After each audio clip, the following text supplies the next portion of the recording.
This meeting is being recorded.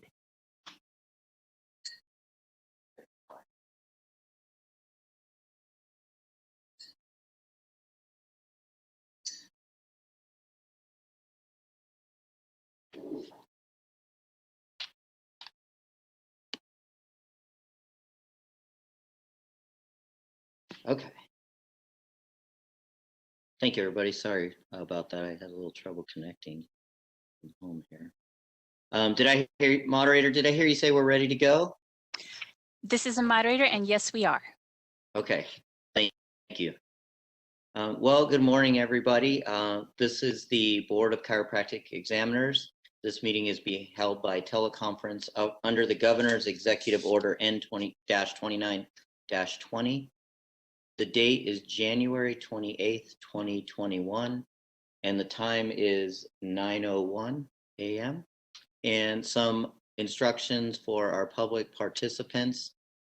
The members of the public that are listening and would like to provide public comment by telephone will be limited to 2 minutes unless in the discretion of the board, circumstances require a longer period. Members of the public will not be permitted to yield their allotted time to other members of the public to make comments.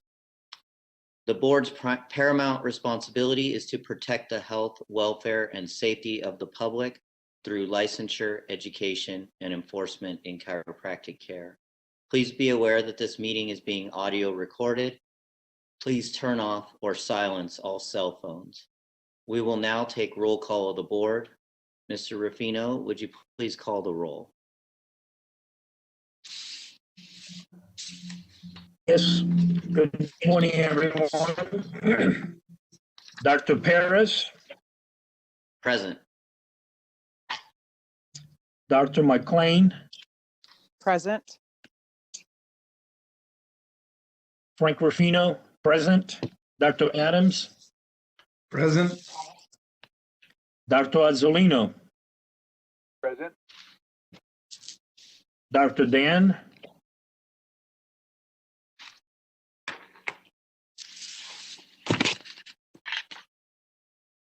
Dr. Dan?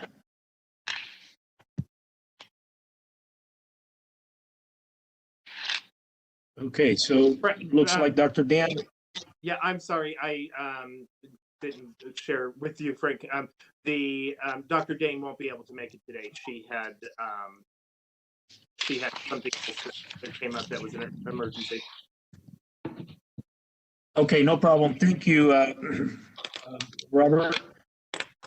Mr. President, we do have 5 board member present. Thank you, Mr. Ruffino.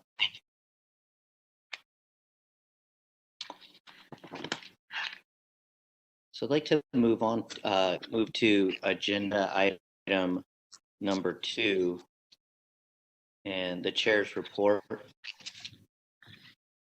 And I think I'd like to be relatively brief here, but traditionally I think we operate on expectations and a plan.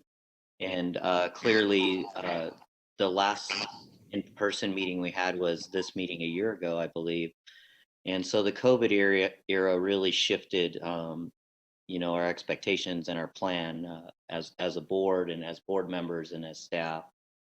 And, some of the things that really took a lot of our time and I think our accomplishments have to do with our ability to show our flexibility and to be nimble and responsive to the ever-changing landscape we've had in the last year.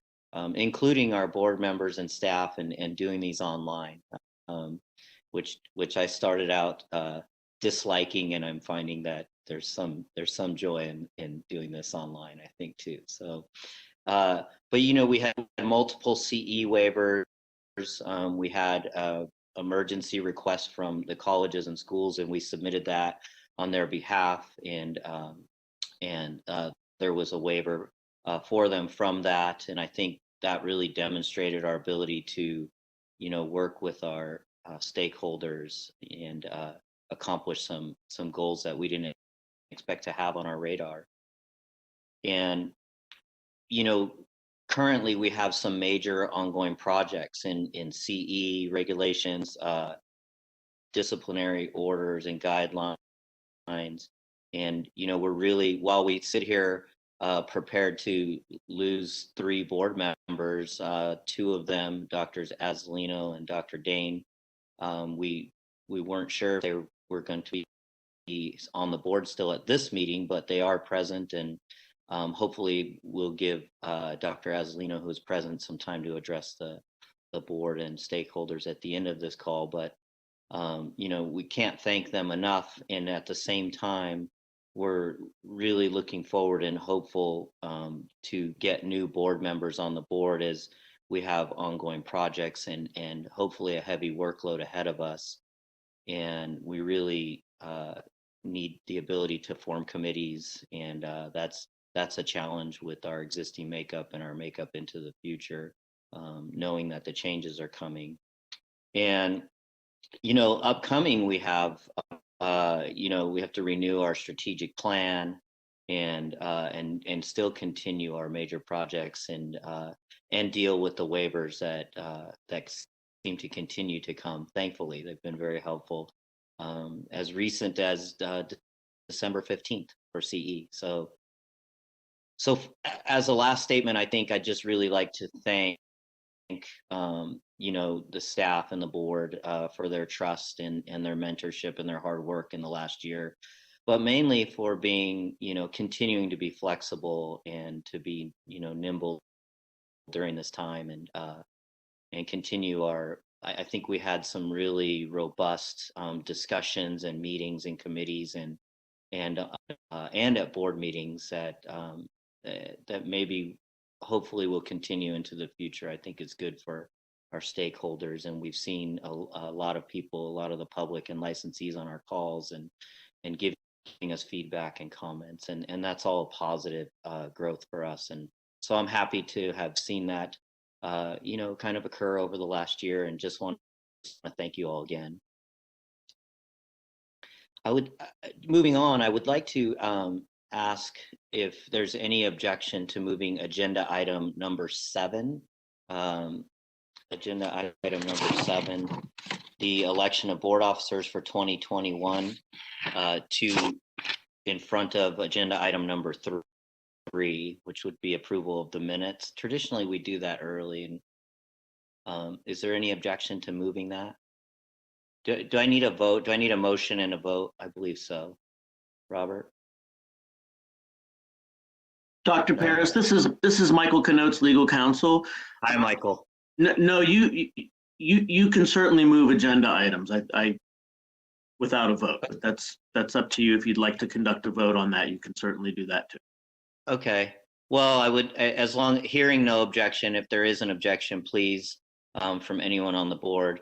If not, then Mr. Pulio, can we move agenda item 7? And we can do that as our next item. Certainly, that's fine.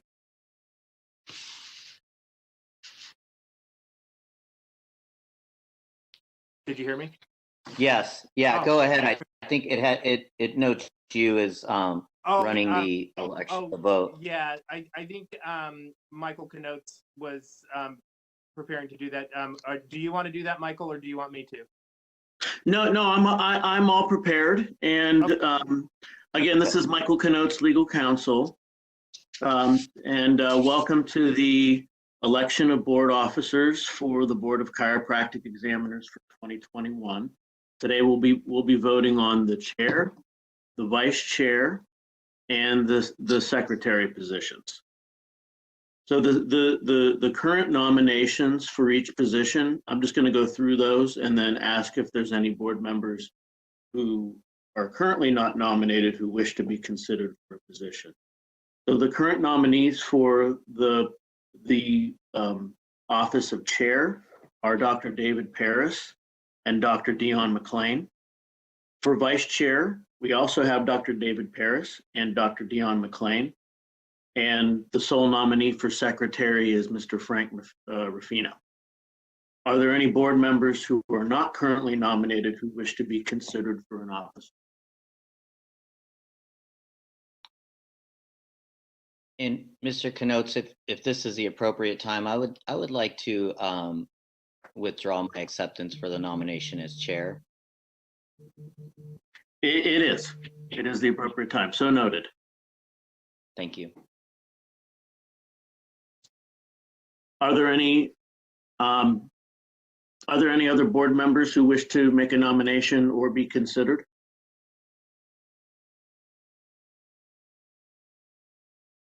Hearing none, we will now proceed to the election of the chair of the board.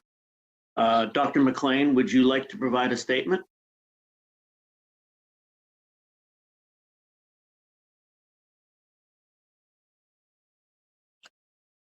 Just briefly, I wanted to thank everyone for their encouragement and support thus far, and that in the work that we do on the board, I am looking forward to continuing that work. Just changing titles does not mean that we change anything, change what we do. I still plan to do what we've always done, and that is work hard to enforce the mission of the board. And I thank Dr. Paris for all his hard work that he has done in this past very tumultuous, crazy year. Thank you. That's it.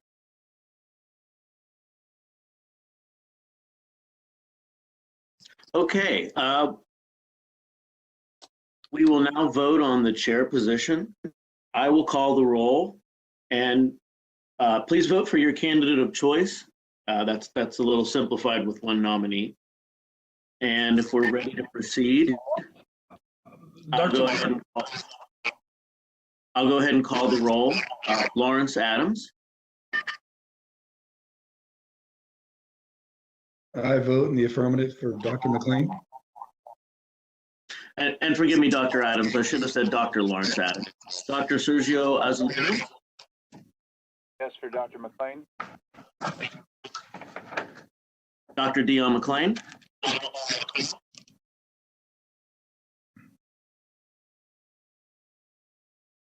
Dr. McLean, your audio broke up there a little bit.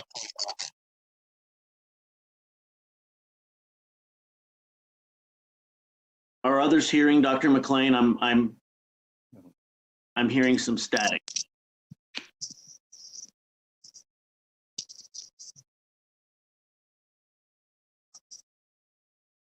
This is the moderator. I can unmute her. She's muted. Dr. McLean, I'm going to unmute you. Oops. You've been unmuted. Okay, thank you. I will abstain. Mr. Frank Ruffino Yes, for Dr. McLean. and Dr. David Paris. Yes, for Dr. McLean. Okay, congratulations, Dr. McLean.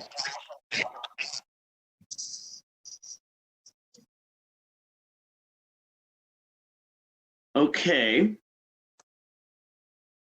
Dr. McLean, well, we'll now proceed to the election of the vice chair of the board. Dr. McLean, I'm presuming you'd like to withdraw your nomination for vice chair.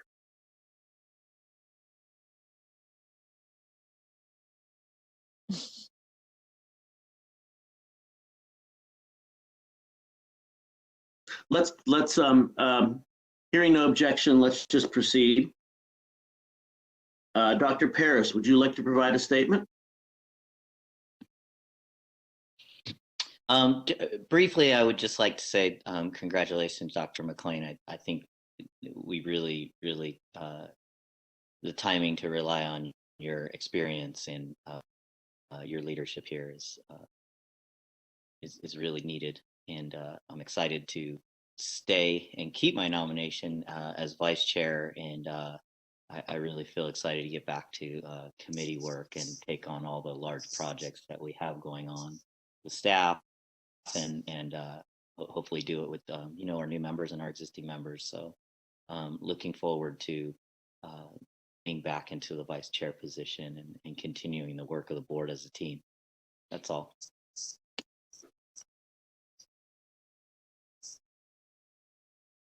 Okay, we will now vote on the vice chair position. Dr. Lawrence Adams, Yes for Dr. Paris for vice chair. Dr. Sergio Azzolino, Yes. Dr. Dion McLean, Yes for Dr. Paris. Mr. Frank Ruffino, Yes for Dr. Paris. and Dr. David Paris. I will abstain. Thank you. Well, congratulations, Dr. Paris. We will now proceed to the election of the secretary of the board. Mr. Ruffino, would you like to provide a statement?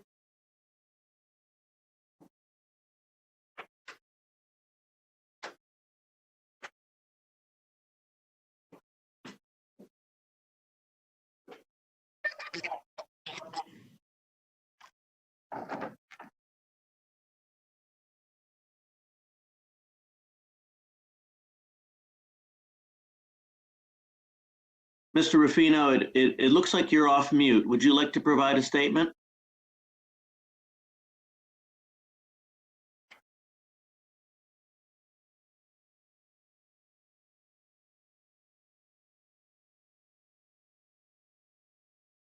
Mr. Ruffino, if you're hearing me, we're not hearing you if you're speaking. I don't have a statement, but I wish to continue. The secretary till such time member is dead. I cannot hear anyone. We have some audio issues. I don't know if it's. Can you guys hear me now? Mr. Ruffino, I'm hearing you now. Can you hear me?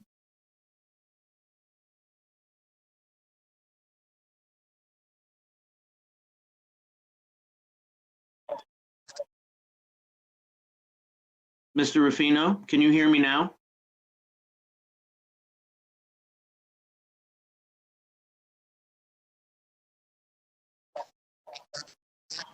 Yes. Can you hear me now? You're breaking up a bit, but yes. Would you like to provide a statement? I can't hear no one. Mr. Ruffino, can you hear me? No statement. I said I would continue to serve as the secretary until such time I'm being replaced. Excellent. Thank you. That must have broken up a moment ago. We will go ahead and vote on the secretary position now. Dr. Lawrence Adams, Yes to Mr. Ruffino as secretary. Dr. Sergio Azzolino, Yes for Mr. Ruffino. Dr. Dion McLean, Absolutely yes for Mr. Ruffino. Mr. Frank Ruffino,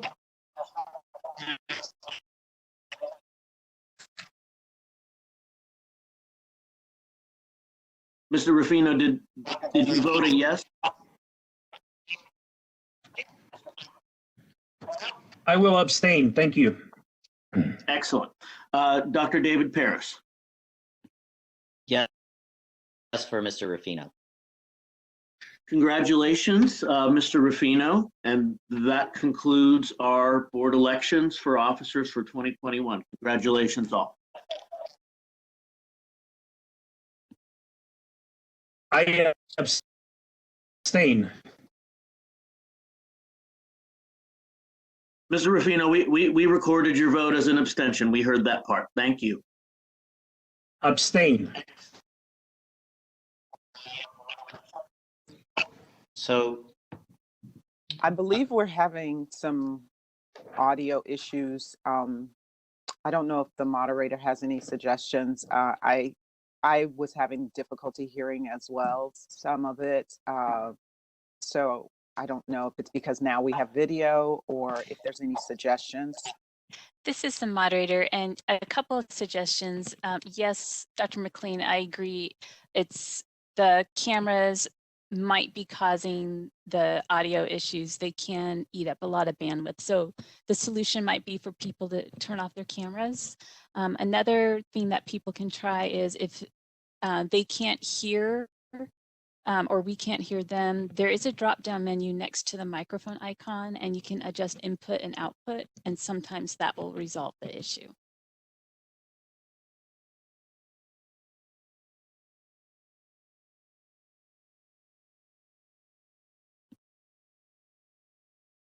Trisha, this is Robert. Are you suggesting that everybody turn off their cameras or only people who are having connectivity issues?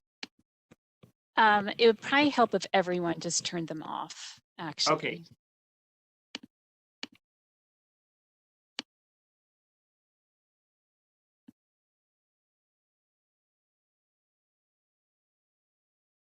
So this is Michael Kanotes again.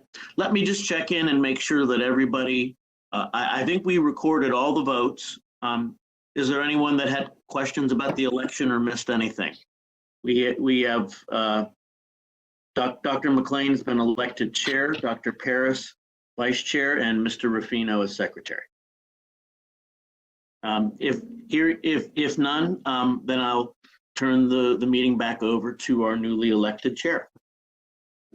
Michael, I'm sorry, this is Robert. Would you mind just running through the roll and make sure that we have all the board members still with us and that they heard what you just said?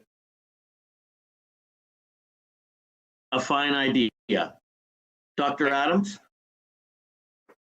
Present. Dr. Azzolino, Present. Dr. McLean, Present. And yes, I heard all.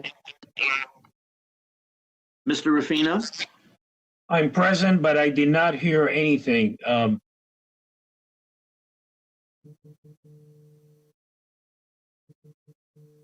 So Frank, Michael had just summarized that, we've concluded the elections and that Dr. McLean was elected chair, Dr. Paris vice chair, and you as secretary. So we're just checking to make sure everybody is on board with that, and that's their understanding of what just happened. Got it. Thank you. and Dr. Paris, are you still with us? Yes, and I can hear you better now with the cameras off, I think. So thank you for that suggestion. Excellent. I believe we were able to record all the votes. I heard all the votes eventually. And with that, I think we're ready to, Robert, are we ready to move on to, I presume, item 3, and I'll turn the meeting back, or I'll turn the meeting over to our newly elected chair. Congratulations, Dr. McLean, again. Thank you so much. Okay. Thanks so much. And just, I appreciate everyone bearing with us, all of the stakeholders who are on the call. Modern technology, we can only do the best we can. So moving right along, we want to move on to agenda item. And again, I just want to say thank you for everyone who voted here today, and for your votes of confidence in our continued efforts to work as a team and moving forward with the agendas of this board and all our stakeholders. So moving on to item number 3, approval of the minutes from October 29th and December 11th. Mr. Kanotes, should we do these separately?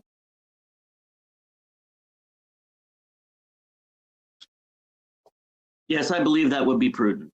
Okay, so let's start with October 29th, 2020, approval of the minutes. Can I? This is Dr. Azzolino. I'll make a motion to approve those minutes. Dr. McLean? Thanks, Dr. Azzolino. Adams. I'll second that. Thank you, Dr. Adams, for seconding that motion. Is there any discussion?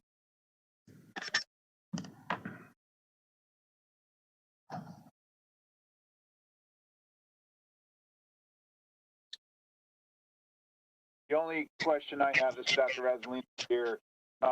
In these minutes, there was some discussion in regard to transferring some of the costs for enforcement to the individuals that we were investigating, rather than burdening the law-abiding license holder. So Mr. Pulio, has there been any development with that? Any inquiry, any investigation on how we might be able to transfer some of those costs to the people that we're investigating versus having the entire profession have to take the blow for increasing license fees and whatnot? Hi, yeah, yes, we are, we're in the process of soliciting bids, and our solicitation for bids was posted online last week, and the department has been receiving inquiries from interested consultants. And so that's something that we will look at comprehensively as part of our fee analysis. So we'll look at the costs of enforcement and whether there's things that we can address through fees, or somehow fines and so on to recover more of the enforcement costs. But we'll have to research that and also look at it as part of the fee analysis. So it is something ongoing. Yes. So Robert, can we have a timeline or estimated timeline, if not now, at certainly before the next meetings, or so that we may either put it on the agenda for the next meeting to come with a report, or at least we have a timeline that we know when we can address the situation? Well, our timeline for completing the fee analysis is before the end of this fiscal year, which ends on June 30th. So prior to that, I plan to have the fee analysis concluded, and then recommendations for fees, as well as if there's any additional issues such as the enforcement costs and fines, et cetera, that we can address. So in order to look at this comprehensively and thoroughly, I think we need at least till the end of this fiscal year to sort it all out. So we would, which would mean we can put it on the agenda for our July meeting to discuss, and if there's decisions that need to be made, perhaps before, but definitely by the July meeting, we can discuss the options and whether there's decisions the board can make related to enforcement costs.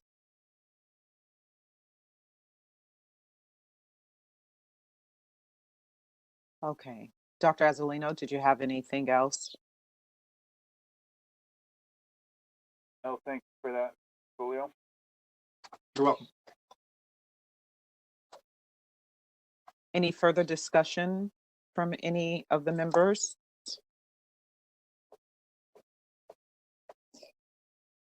Any public comment?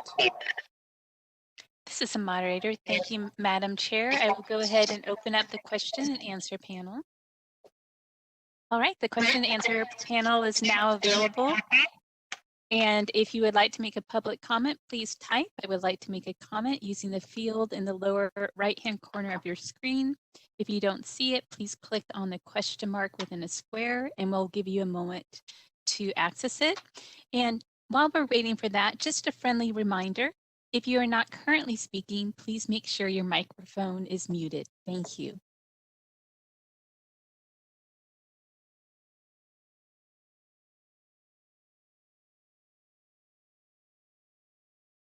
This is the moderator, and Madam Chair, I see no request for public comment at this time. Would you like me to close the Q&A?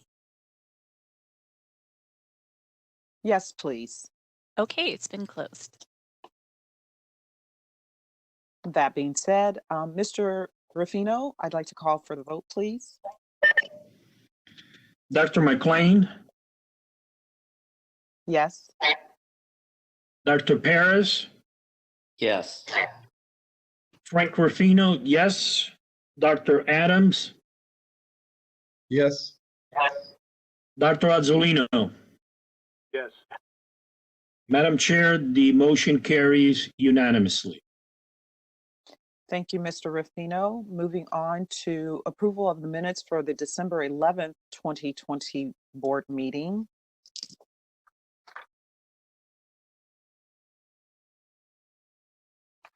Are there any?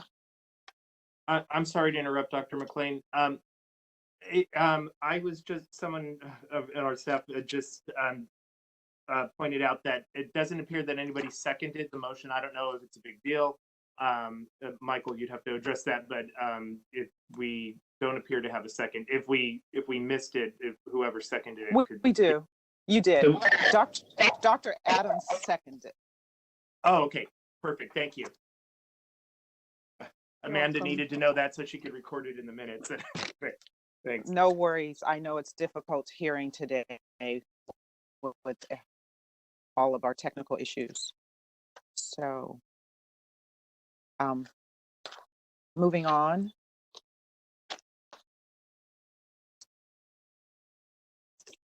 Did we have a motion on the floor for the December This is Dr. Paris. meeting? I'd like to make a motion to approve the December 11th, 2020 board meeting minutes. Second by Frank Ruffino. Is there any discussion?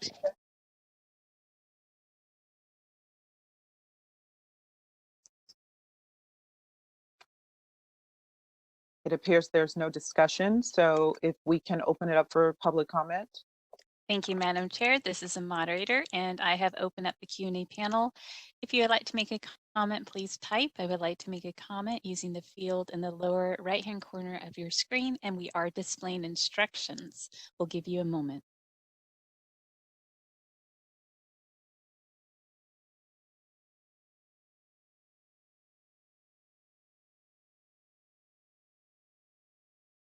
All right, this is the moderator. I see no request for public comment at this time. Would you like me to close the Q&A panel? Yes, please. Okay, it's closed. Moving on to agenda item number 4, ratification of approval of license applications. Can I get a motion on the floor for that?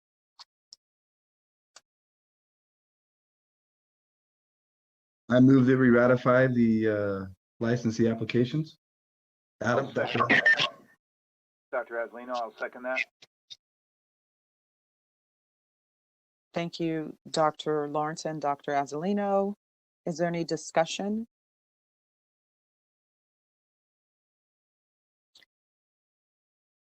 Public comment? This is the moderator. Thank you, Madam Chair. I will open up the Q&A. If anyone would like to make a comment, please type. I would like to make a comment using the field in the lower right-hand corner of the screen and send it to all panelists. We'll give you a moment.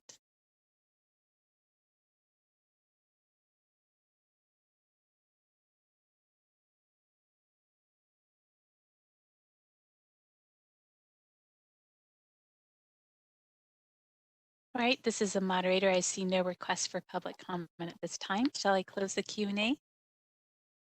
Yes, please. Okay, it's been closed. And Mr. Ruffino, can we have call for the vote? Yes, Dr. McLean. Yes. Dr. Paris. Yes. Ruffino, yes. Dr. Adams Yes. and Dr. Azzolino. Yes. Madam Chair, motion carries unanimously. Thank you, Mr. Ruffino. Moving on to agenda item number 5, ratification of denied license applications in which the applicant did not request a hearing. There were none at this time, so moving on to agenda item number 6, ratification of approved continuing education.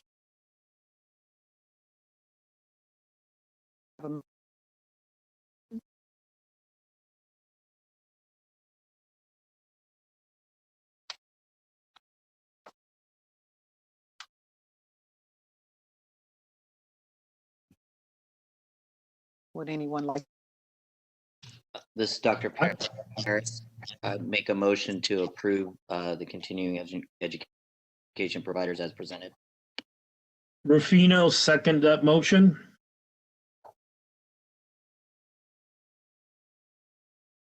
Thank you. Dr.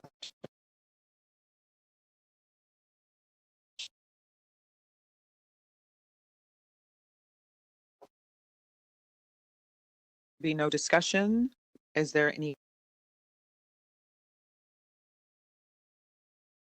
This is the moderator, and Dr. McLean, your voice is cutting in and out. Just to let you know, I will go ahead and open up the question and answer panel. All right, the question and answer panel is now available. If you would like to make a comment, please type "I would like to make a comment" in the field in the lower right-hand corner of the screen and send it to all panelists. We'll give you a moment.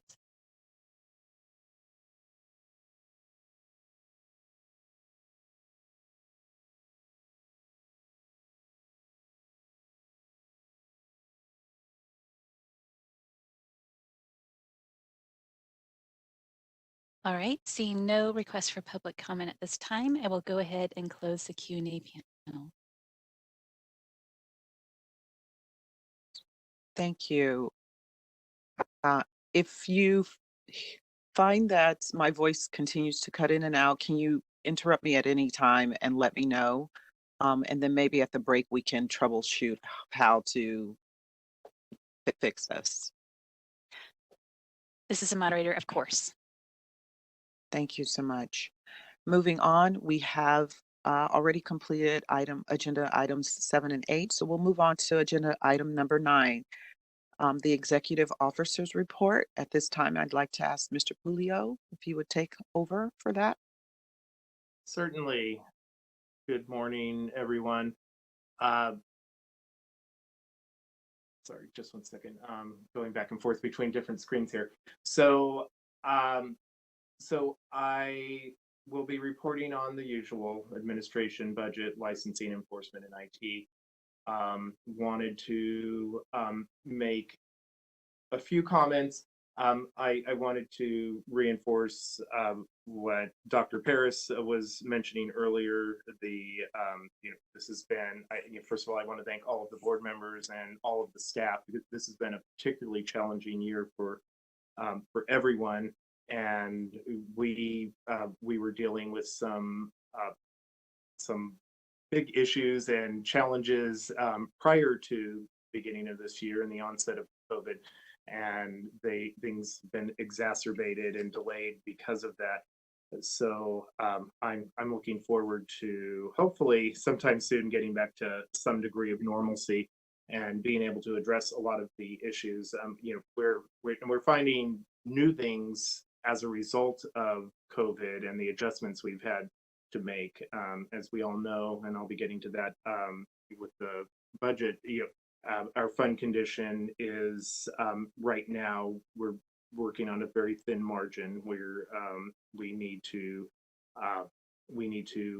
reinforce our fund, and likely we'll have to raise fees. We want to look at all of this comprehensively. As I was stating earlier, there's the enforcement costs, which are significant. They're the majority of our costs, and so we want to look at any ways we can reduce and mitigate enforcement costs without sacrificing without sacrificing consumer protection. And so that's something we'll be looking at, as well as continuing education. Continuing education has been a big issue for the board, and we've been working on the regulations, and there's many facets to that whole topic, and it's been a big workload for staff, and it's actually increased since COVID. There's been a lot of changes, and we've had a lot. We've been getting more applications for providers and courses, as well as there's been confusion with the waivers, and so a lot of phone calls and emails that staff have been responding to. And so while we're looking at that, we do need to assess the workload and costs associated with with continuing education, and we'll be, when we work on our fee analysis, we'll be looking at that to make sure that the fees we're charging are appropriate and that they're being placed with the appropriate entities. Those are some of the many things that we'll be tackling as we move forward and address our fund condition and fees. So as far as administration, I want to announce and congratulate and thank Kristen Walker, who I recently appointed as our new Assistant Executive Officer, replacing Marcus MacArthur, who moved on to bigger and better things. So Kristen has been with us for a little more than a year. She's been a tremendous asset, and she's just stepped in without skipping a beat. She stepped in and filled in where Marcus left off. And she's still, she probably hates that I'm talking about her right now, but she's still doing her old enforcement duties and taking care of enforcement, as well as stepping in and assisting with some of the bigger cross-cutting issues. And she's been our point person on IT with our new business modernization. And so congratulations, Kristen, and I'm personally very happy to have you on our team and to have your support. And in addition, so looking at our organization chart, so now we have a vacancy where Kristen once was for the enforcement manager position, and as I mentioned, she's filling both roles right now. We also have two other vacancies. One is a staff services analyst position in the enforcement unit, and the other one is a management services technician, a clerical position that was previously held by Valerie, who moved on to another position, and that was more of a support position for me and the assistant executive officer management. And so we've been managing without that position for a while now to try to keep costs down. So I'm hoping in the near future to be able to be fully staffed, and I will keep you updated on that. But right now we have those 3 vacancies. And so on to the budget. I've already touched on this. We have the new fund condition that reflects the recent released governor's budget. So it hasn't changed much. We still are looking at a deficit in the coming fiscal years. We're doing everything possible to reduce costs in the interim until we're able to adjust fees and start rebuilding our fund. So that's something that I don't have any additional detail right now to report on. As I mentioned, we'll be addressing this through our fee analysis and ultimately through legislation to increase fees. So I will keep the board apprised of what's happening on that front. But we had a detailed update at our last meeting from DCA's budget office, and not much, or actually nothing has changed since then, other than the release of the governor's budget.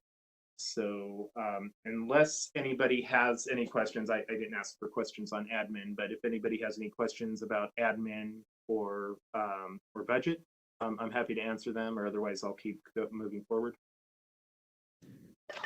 Robert, this is Rufino for one quick question.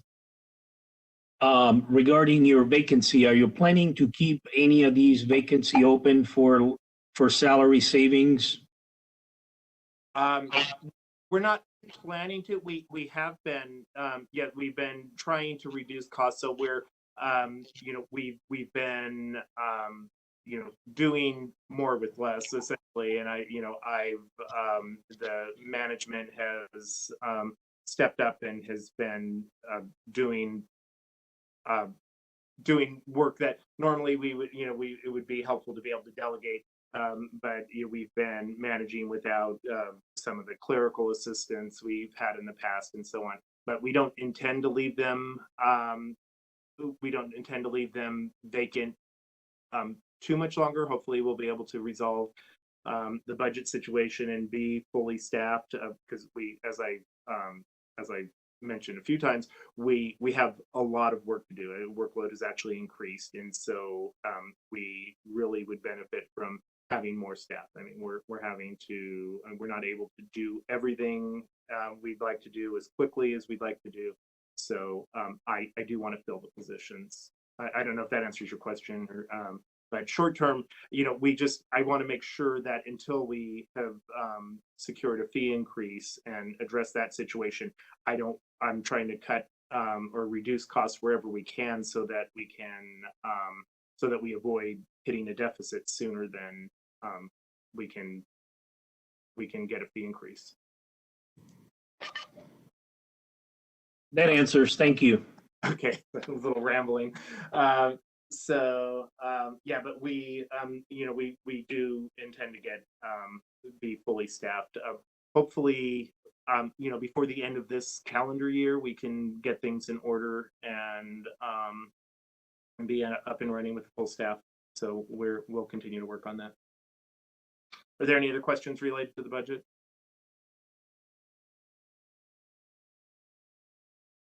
So hearing none, we'll move on to licensing, statistics, and trends, and those materials are in the board meeting packet. They're under tab 9C. So I'll turn this over to our licensing and admin manager, Dixie Van Allen. Dixie, do you have any comments or insights that you'd like to share regarding the licensing stats? Not much. Everything has been pretty consistent. However, there has been over the last 2 months a slight increase in the number of our of chiropractic licensees. So that is promising, and I'm hoping that increase continues. But other than that, everything has been relatively consistent. Does anybody have any questions?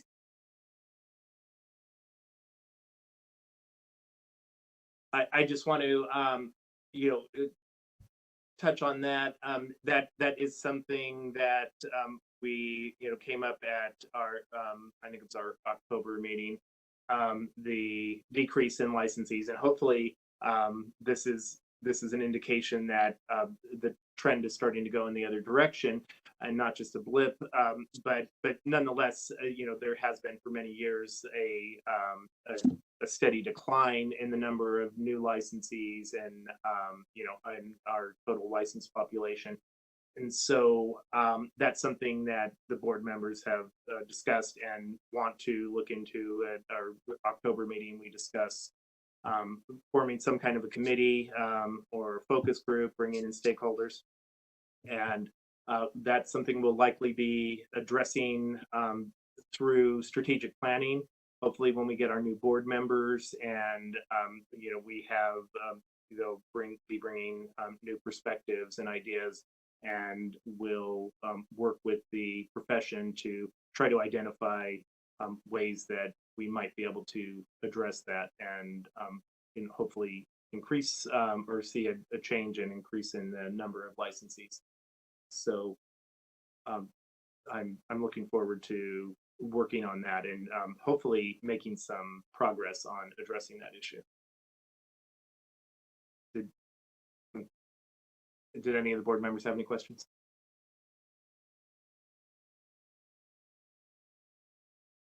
Hearing none, I'm going to move on to item D, which is enforcement statistics. Again, there's the statistics and supporting documents are part of your package. So Kristen, who is still serving as enforcement manager. Kristen, do you have any comments or insights you'd like to share regarding enforcement data? Just a few brief updates. Looking at the enforcement statistics as a whole, they're fairly consistent with what we would expect to see in a quarterly update since October. The only real notable items I'd like to point out is the number of pending complaints. We've decreased slightly since our last meeting, which is good. We're heading in the right direction. But as you can see, it still sits at 623, which is a lot higher than what we'd like to see. Andrea McMillan, our policy analyst, is also a former enforcement analyst. So she's continued to assist us in addressing those complaints. So we're really trying to get those down this fiscal year. But with COVID and telework and other difficulties, it's just our enforcement unit stretched pretty thin. So we're doing our best to address each of the complaints, but that number is higher than we'd historically like to see. And then the only other notable item when comparing from the last board meeting is that you'll see that the number of accusations filed it's increased from 4 to 14. So it's a little bit of a jump more than just you would expect on a quarterly. And that's because towards the end of the fiscal year and then the beginning of this current fiscal year, we referred some cases over to the Attorney General's office, and they've now completed their intake process and prepared those initial pleadings for us. So we were able to get those out. And then we have a few more in the works. So that is a little bit higher than just kind of a normal statistic. But that's the reason why, was that it's just the way that the cases had progressed through the process. And other than that, I don't have anything to add on the statistics, but I'd be happy to answer any questions from the board members. This is Dr. Adams. Oh, go ahead. Go ahead, Dr. Adams. I'll defer to you, Dr. McLean. Thank you. Oh, thank you. Okay, so I just have a couple of questions on clarifications.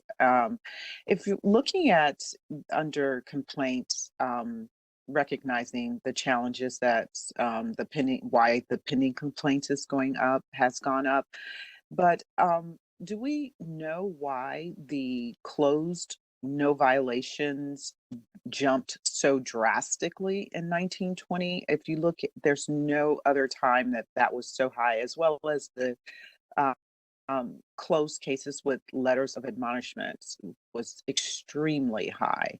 And are we on that same trajectory, or was that an aberration? Can you answer those? Sure. Generally, a lot of that reason is so looking at the no violation, and especially the letters of admonishment, those are primarily due to failed CE audits. And it's, as you'll recall, a few fiscal years back was when the board had really ramped up on conducting the CE audit.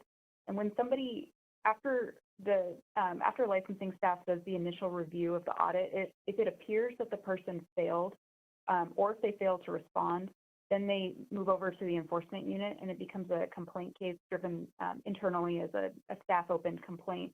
And a lot of times what we find is, when somebody responds the first time to an audit, sometimes they miss something or they give us the wrong time frame. But through the kind of, once it gets to enforcement, we work it out with them, and they're able to give us the documentation that they need. And that would result in us closing a case as no violation, because ultimately they did pass that CE audit. So that's probably one of the main driving factors behind what would cause that increase for the no violation, is it's going to be CE cases. And then the other thing that drives the no violation quite often is when people submit their paper renewal applications, they'll mistakenly check yes, indicating that they've been convicted of a crime or disciplined by another agency. And then once we ask them about it, it turns out they checked the wrong box. So those are closed out as a no violation. So it's mostly one of those two factors that contributes to that increase. So we may expect to see a similar increase this year, but with the online system, people aren't seeming to answer the wrong question as often, so that may go down. And then we're currently, the CE audit volume is significantly down due to the waivers in effect. So I guess long-winded way to say, I don't expect the no violation to be as high this current fiscal year. And then same with that letter of admonishment, we were using that as the tool for like a first-time offense for a CE violation. So as we cleared out all those CE complaints, we did issue a pretty high volume of letters of admonishment, and I don't expect to issue that many this year. And I just want to add to that, and for Dr. Adams' benefit, because I've discussed this previously in the past, we do take a progressive approach to enforcement. So for things like CE violations, in particular, if the individual was only short a few units, or it was something like they failed to take they completed all of their 24 hours of CE, but they failed to take one of the mandatory, and they, it wasn't an egregious violation. We will often close it with a letter of admonishment rather than a citation and fine or any more serious discipline. And then if there's a subsequent violation, then we would progressively increase the penalty, depending on circumstances. So a letter of admonishment is often the discipline that will impose, if there was a minor violation and if it's a first time. And also I want to mention that we have had an increase recently in advertising complaints, particularly related to COVID. And we've received complaints that somebody is advertising outside their scope, or advertising something that, like a cure for COVID, or preventing COVID. And they sometimes, after we've opened it and we investigate, we find out that the advertisement was in fact legitimate, or it wasn't, there weren't any false statements or sensational statements, and so we'll close that as no violation.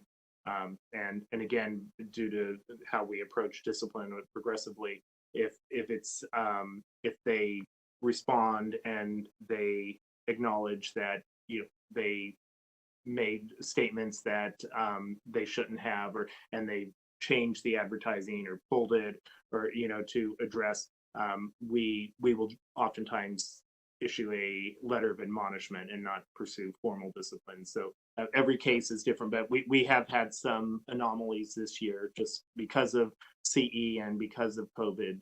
We've seen complaints and violations that we hadn't seen previously.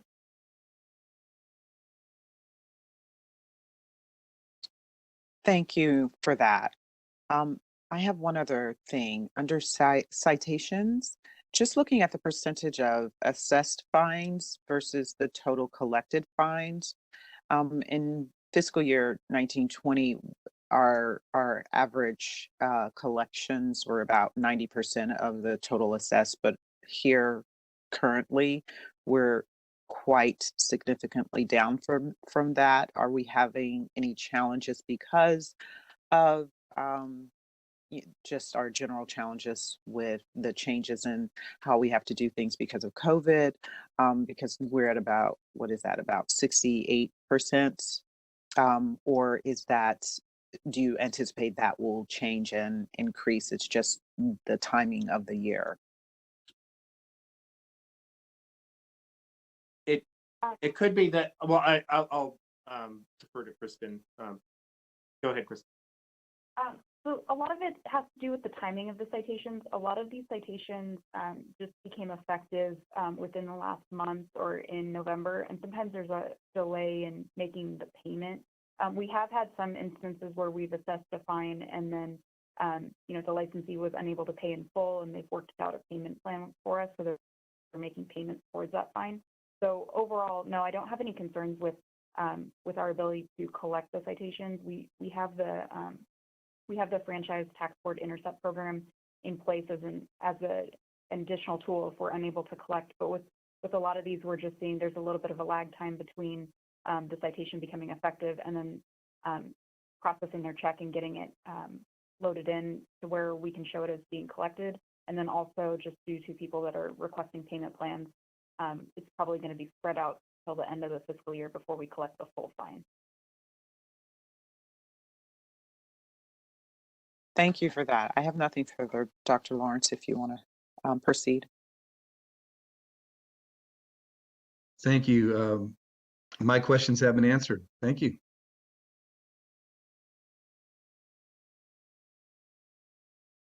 Okay, so if there are no additional questions regarding enforcement, we'll move on to IT. And I just want to, as we transition, as Kristen had mentioned, we've had additional workload and challenge because of everything that's happened this year with COVID and the transition to telework. And one thing I also want to note as we transition into information technology, and this is something I'd like to address in the near future once we're fiscally able to do so, is technologically speaking, we're not really set up to work in the environment that has come about this year, where we're having many virtual meetings and staff is teleworking. We have pretty outdated IT equipment. Our computers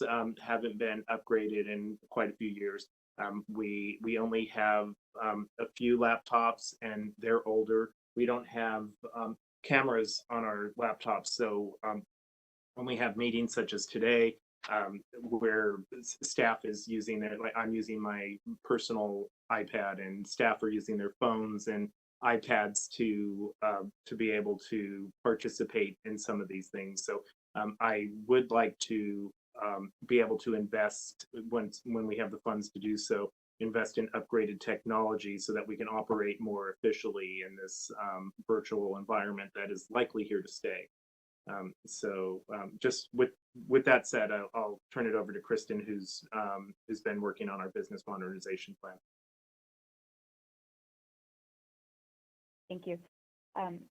So as far as our ongoing IT project, which it's often referred to as the business modernization project, we've been making progress in the development of this new program, which we've branded as Connect, and that's the term that you'll see sometimes on our website or when you're logging into the system. It's Connect.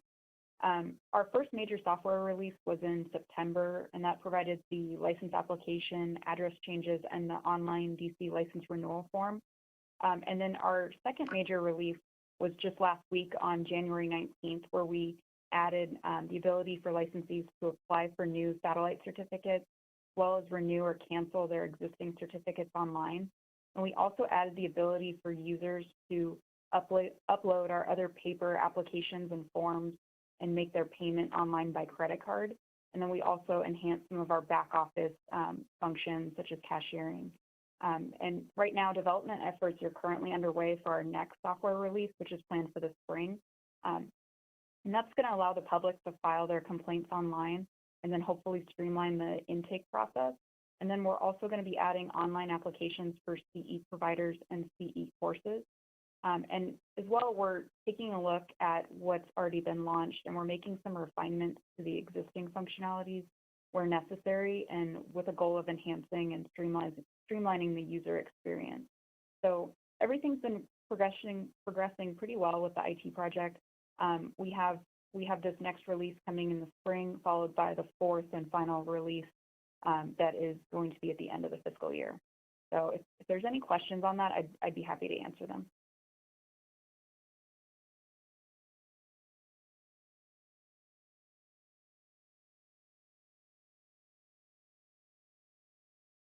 Guess there are none. So that concludes the executive officer's report. If the board members have any questions about any of the items we just discussed, A through E, feel free to ask. Or if you, Dr. McLean, if you want to open it up for public comment, we can see if there's any questions from the public about these items.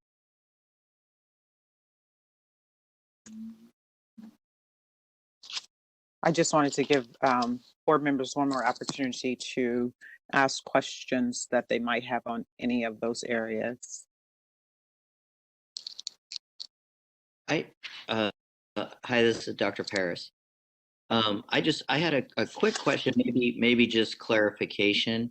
I see in the on enforcement, I see there's a fairly wide range of the citation amounts, and not specific to a case particularly, except that there's one of them has an amount that seems higher, $5,000 as a citation than normally what we might see, and it keeps catching my eye as and I'm wondering if you might go over again. I know you mentioned it briefly, but is there like a particular threshold or something where the citation amount gets to a particular point where we should be expecting discipline, or how, like when we see them, 10 times over another amount. And I'm just trying to wrap my mind around that. Can somebody comment on that, for not necessarily the case, I guess, but just in general, like,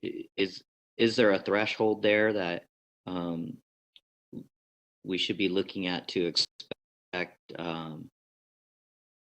discipline on a case? Because I think you mentioned it, that's somewhat based on frequency, severity, etc. Yes. So the maximum fine amount for citations that we issue is $5,000, and we take a variety of factors into consideration when determining when a citation would be more appropriate, or if we should pursue formal discipline through an accusation. And generally, what it's going to come down to is all of the factors that go into effect with the case, and then whether when we make the decision on pursuing discipline, it's whether we feel that we need ongoing monitoring of the person through, putting them on probation or revoking them. If we feel comfortable enough that they've mitigated the violation to where we still need to assess a penalty, but we don't need to have a formal monitoring program, then we may make a decision to issue a citation. And depending on the severity of the underlying facts, it may still be a high fine amount. But those are kind of the factors that we consider when making that decision. Thank you. It's possible. I don't know if it's the case with this one, but on a few occasions we had filed an accusation, but then through a stipulated settlement, we agreed to withdraw the accusation and instead issue a citation. And in those cases, the citation would likely be very high at the maximum, which, as Kristen mentioned, 5,000 is the maximum we're authorized by law to assess. So yeah, every case is unique. There's even if the violation is the same, there's a lot of factors that come into play as far as whether it's a repeat or a pattern of behavior, or how egregious it is, or mitigation sometimes will, while we're investigating and the licensee has demonstrated that they realize the mistake and they've taken steps to address it and ensure that it won't happen again, and they are able to demonstrate that, then we might choose to go the citation route and with a high fine rather than an accusation. So there could be any number of reasons, but a $5,000 citation would be pretty rare, because generally if the violation is that egregious, we would be looking at an accusation, not a citation. Thank you. That I appreciate you going over that, explaining it. Thank you.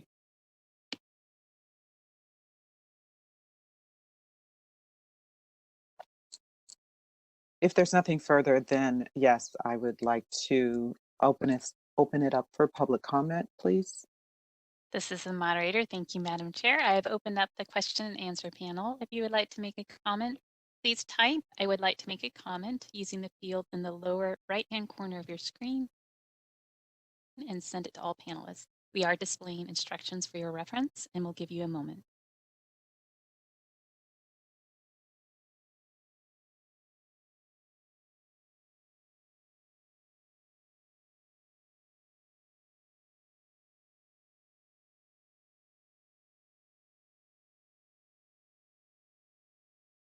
This is the moderator. I see no requests for public comment. Shall I close the Q&A panel? Yes, please. Thank you. It's closed. At this time, we have scheduled a break. I would like to ask if there is any objection to decreasing that to 10 minutes instead of 15 minutes from either the board members or the staff. I have no objection.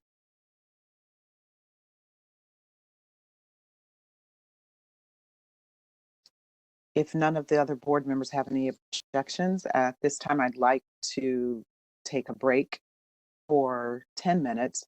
My clock has 10:10, so back at 10:20 to move to the next agenda item.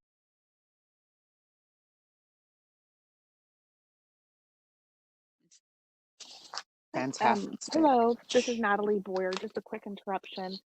Moderator, can we promote Dr. Schwartzbauer and do a mic check? Thank you. That's an excellent suggestion. So, and let me do Kelly Webb as well, even though we did do a mic check with her. So, John Schwartzbauer, can we please have a mic check from you? And you should be able to unmute yourself by clicking on the microphone at the bottom of your screen. Can you hear me okay? Yes, we can. Wonderful. Thank you. Excellent. And when we do the presentation, are you the one that do you want to forward or your own slides, or will Kelly be doing that for you? Yeah, Kelly will be doing that. Okay, perfect. Thank you.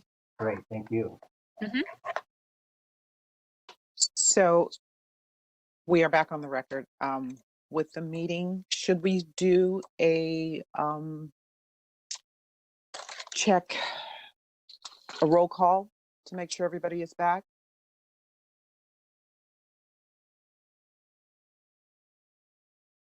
That's a good idea, Dr. McClain. Not Mr. Pulio, I'm sorry. Sorry, Mr. Ruffino. Would you please call the roll so that we can make sure everyone's back? Of course. Okay, so Dr. McClain, you are here. Dr. Paris, Present. Rufino here, Dr. Adams, Present.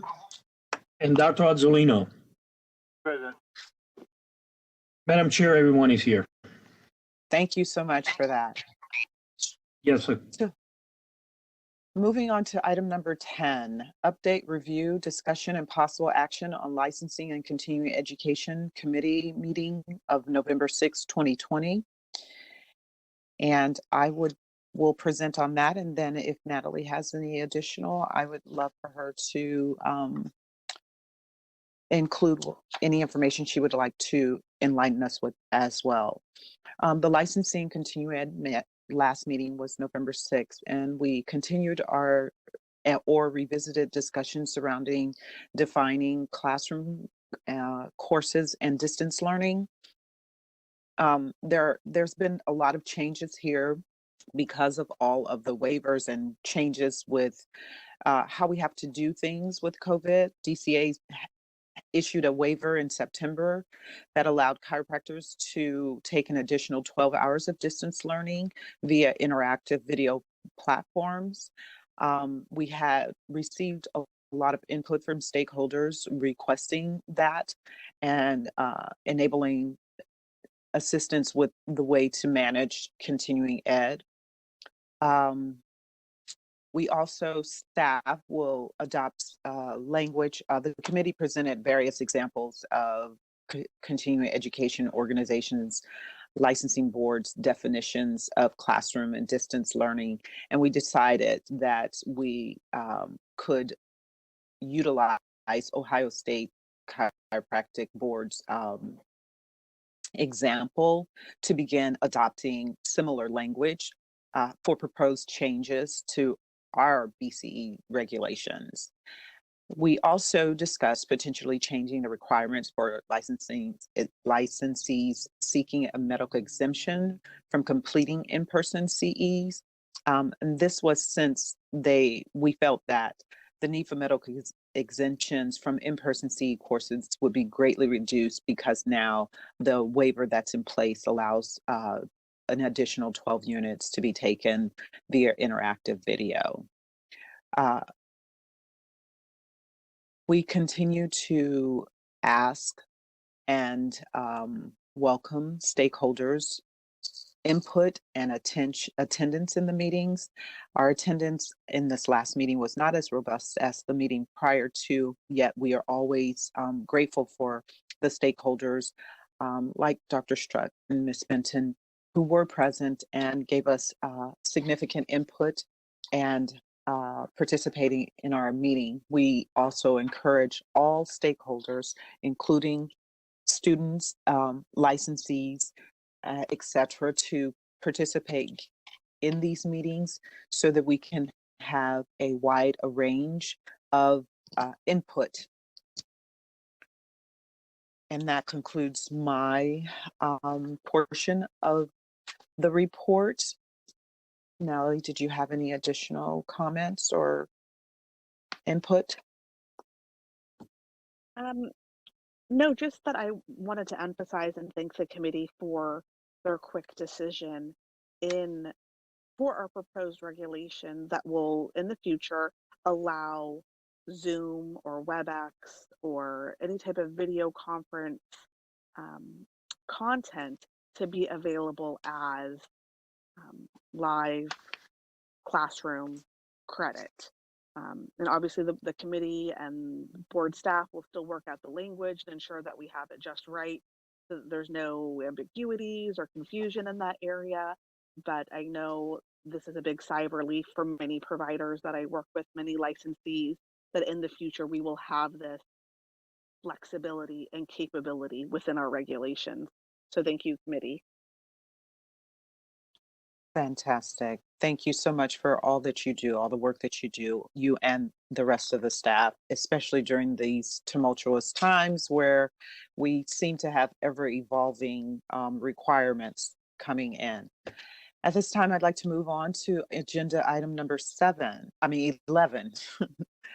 Presentation and discussion on presentation from Dr. Schwartzbauer, Executive Director of the Federation of Chiropractic Licensing Boards, providers of approved continuing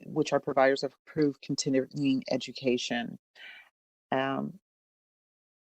Doctor? Yes. Hello. Can you guys hear me okay? We hear you. Great. Thank you, Madam Chair, and thank you, Natalie and Amanda and Robert, for allowing us to, and the entire board, for allowing us to have a moment on your agenda today. I have with me Kelly Webb, who is our PACE coordinator, and she's going to help me advance through the slides here, and she put these slides together, and I just want to say thank you to Kelly as well. We're going to cover a couple of slides, and I'm just going to hit the high points. I think you received these in advance to this meeting, but I do just want to hit the high points and, of course, get to the important stuff, which is, I think, opening up to Q&A for you guys to ask us any questions about the PACE program. So I will go ahead and get started. For those of you who are not knowing about the FCLB, our mission is protecting the public and by promoting excellence through chiropractic regulation through services to our member boards, which of course you are one of those members. And one of the services that we provide is our PACE program, which stands for Providers of Approved Continuing Education. And really, it's probably one of our more proactive programs that we have to minimize complaints for our member boards. So you think about a lot of what you guys do is reactive. You react to complaints that come in, and you have to deal with those. And great job that you guys do in dealing with that. This program is really proactive because we really firmly believe that the higher quality CE programs that are out there translates into better doctor-patient activities and engagement type visits that ultimately will lead to less complaints that come before your boards. So it's really a proactive program where we are vetting CE providers, and we know that the quality of CE is at a high level, and so that translates into less complaints. So it's really geared towards public protection, and also one of our core values is lessening the burden on our member boards. And so a lot of our member boards are struggling with the workloads that they have, and maybe the expertise on hand to review CE providers, and to be able to delegate that vetting process to the FCLB is an extreme help. And so it really reduces the workload on board staff, and sometimes how, depending on how boards are set up, maybe even board members on the CE approval process. So, you know, we believe that we have the experts in place. Our review team members are made up of educators at chiropractic colleges and chiropractic regulators. We have two relatively new providers, Dr. Dane and Dr. McLean. Thank you for joining our PACE review team. I know you are two new members to our team of reviewers, and so we're happy to bring you on board. And thank you in advance for your help in moving the PACE program forward. So the standards, I think most people are familiar with. Chiropractic colleges have to meet certain standards to maintain their accreditation. I think most folks are familiar with that. Well, the PACE program is set up in a similar fashion where we have 25 criteria that PACE providers have to demonstrate compliance with. These are developed by folks on licensing boards and chiropractic colleges. And the 8 categories are what you see here. Mission and goals, administration, organization, and so on and so forth. So under these 8 categories, we have 25 criteria that our providers have to demonstrate compliance with. Kelly, go ahead and go to the next slide, please.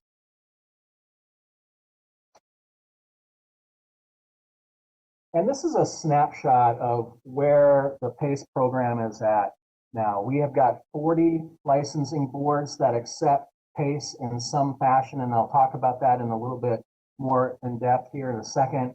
We have 26 colleges and trade associations that are PACE providers, and we have 56 CE providers, or vendors we call them, that have met the standards for PACE recognition. So that gives you kind of a glimpse as to where the PACE footprint is in the chiropractic profession. Go ahead, Kelly, go to the next slide, please.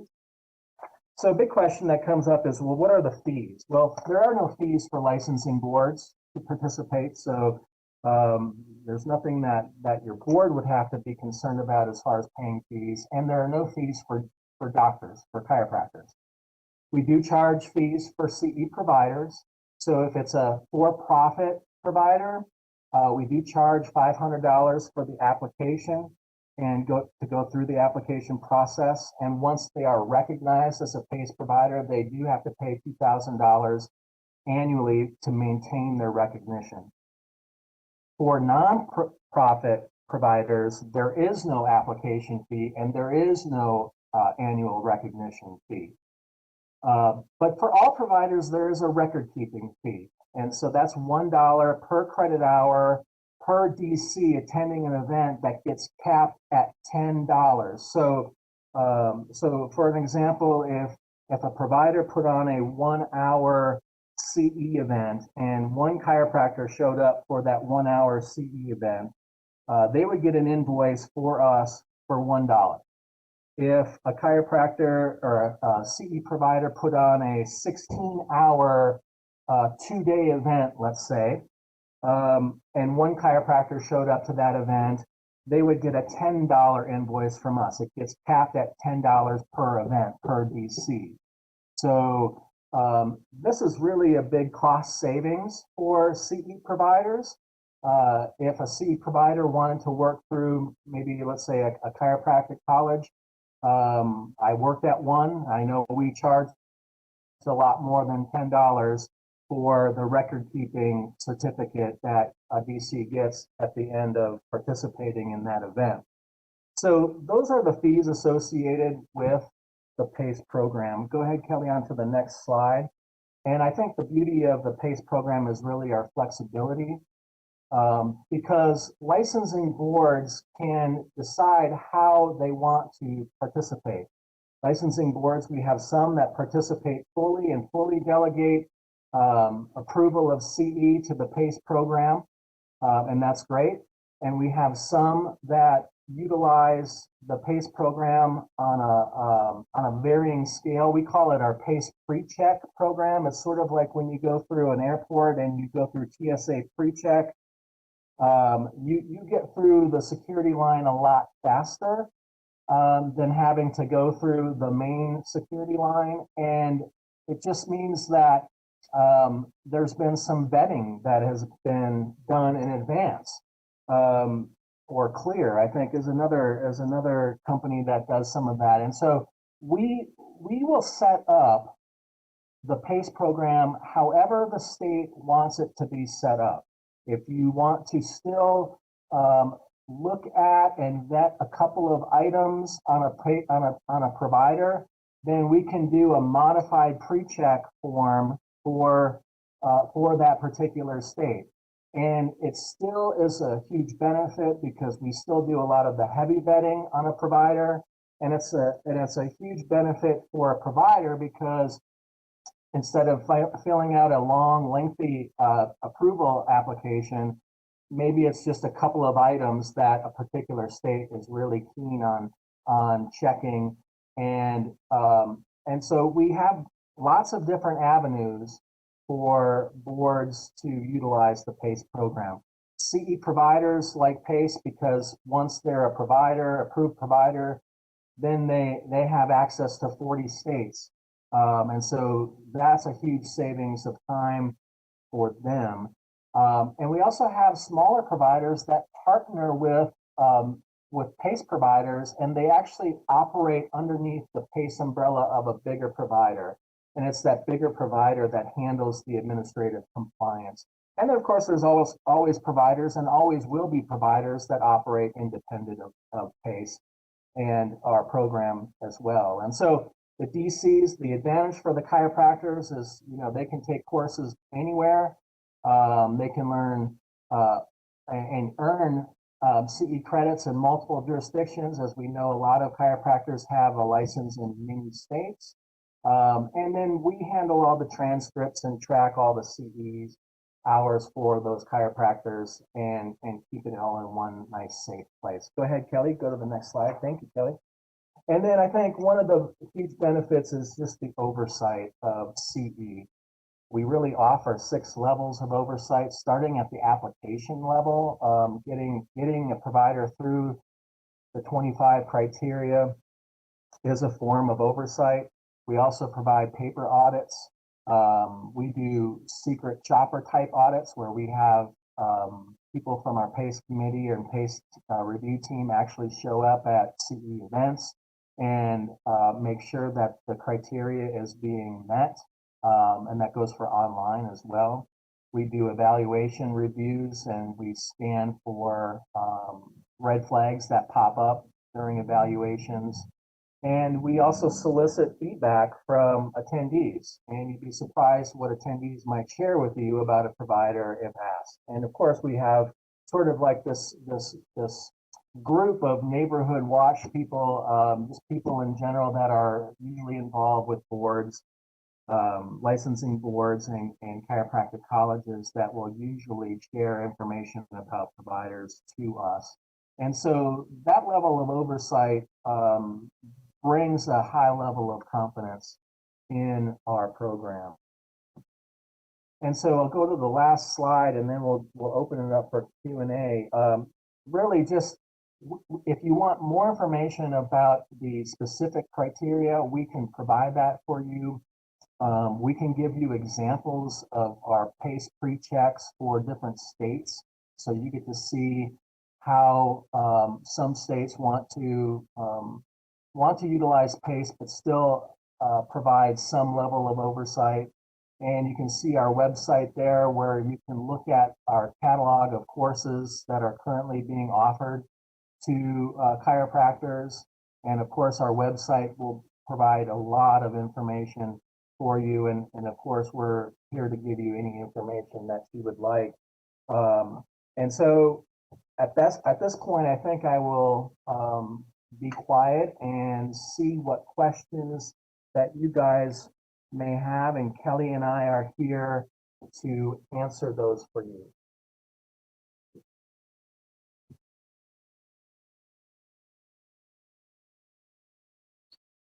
Thank you so much for that presentation, Dr. Schwartzbar and Kelly.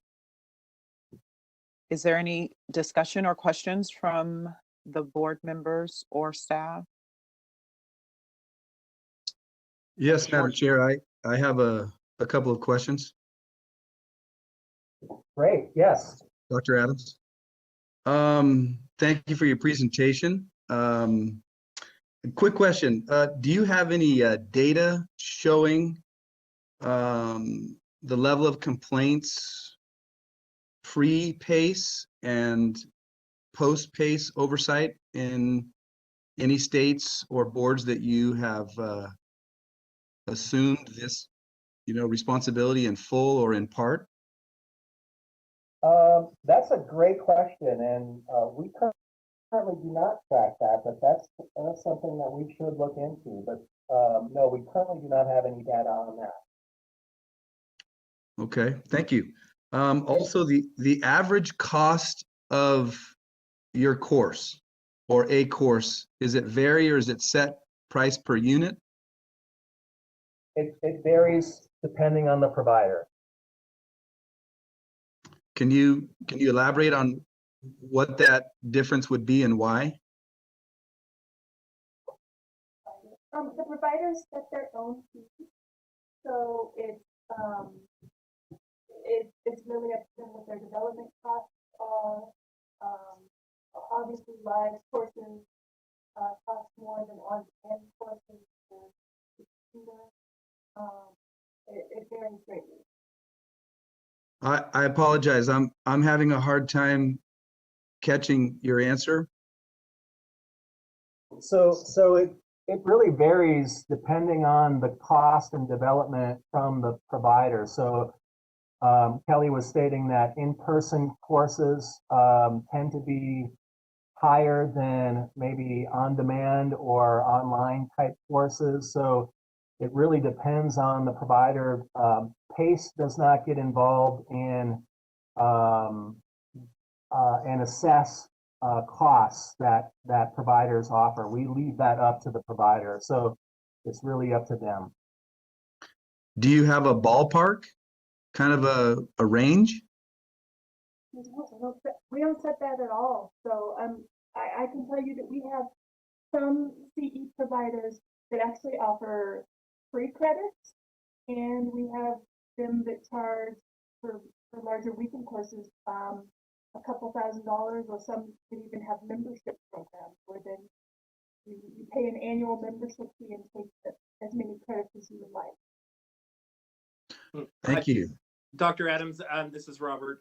I just wanted to add that we don't monitor the costs of our approved providers, the ones that are approved by the board. We don't set fees that they charge or the costs, and so I imagine it's kind of a marketplace issue. I imagine there's a variation, and it also depends, as Kelly was saying, on the the type of course, whether it's online or some kind of virtual course or in person. So those factors will come into play. But on a related note, I'd like to ask John and Kelly, can you explain a little bit, and I think this will be of interest to the providers who aren't currently PACE approved, who might want to consider that. What are the costs to be approved by PACE, and is there something? Are there factors that offset that? Because I would imagine there's benefits to being a PACE provider, in that you sorry, lost my train of thought here. But to being a PACE provider, in that you have access to a nationwide audience, whereas our providers are only approved to provide in California. Whereas if you're PACE approved, you're approved for multiple states, and I don't know if there's an additional cost for each state or if you pay one price to or one fee to get approved, and that gives you access to all the states. So could you give a little more information about that? Certainly. So we do have, I believe, 32 licensing boards that just flat out accept PACE as long as the course content complies with their scope of practice. It is approved in their jurisdiction.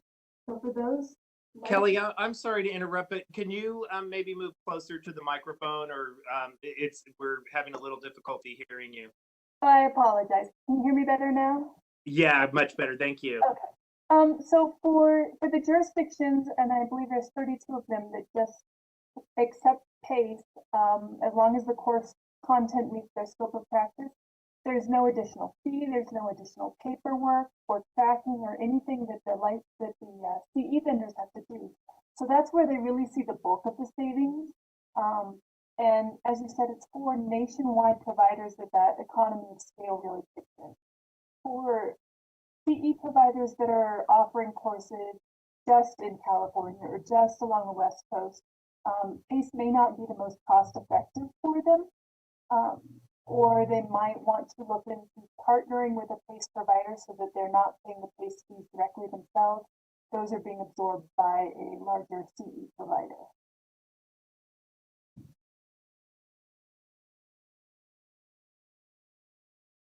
That helps. So so they now I want to follow up on the partnership. So if I'm a PACE provider or vendor and somebody wants to partner with me, is PACE involved in that? Like, does the person who partners with me need to, or do I need to register them with PACE so that there's a record of them being affiliated with a PACE provider? So every course that is offered under the PACE logo needs to be registered with the PACE program, and then it will appear in the course catalog that we have online. That way we can do tracking and verifying quality and do those audits. So that's the way that we would track any of those partnerships. Those will be registered with our website, with our course catalog.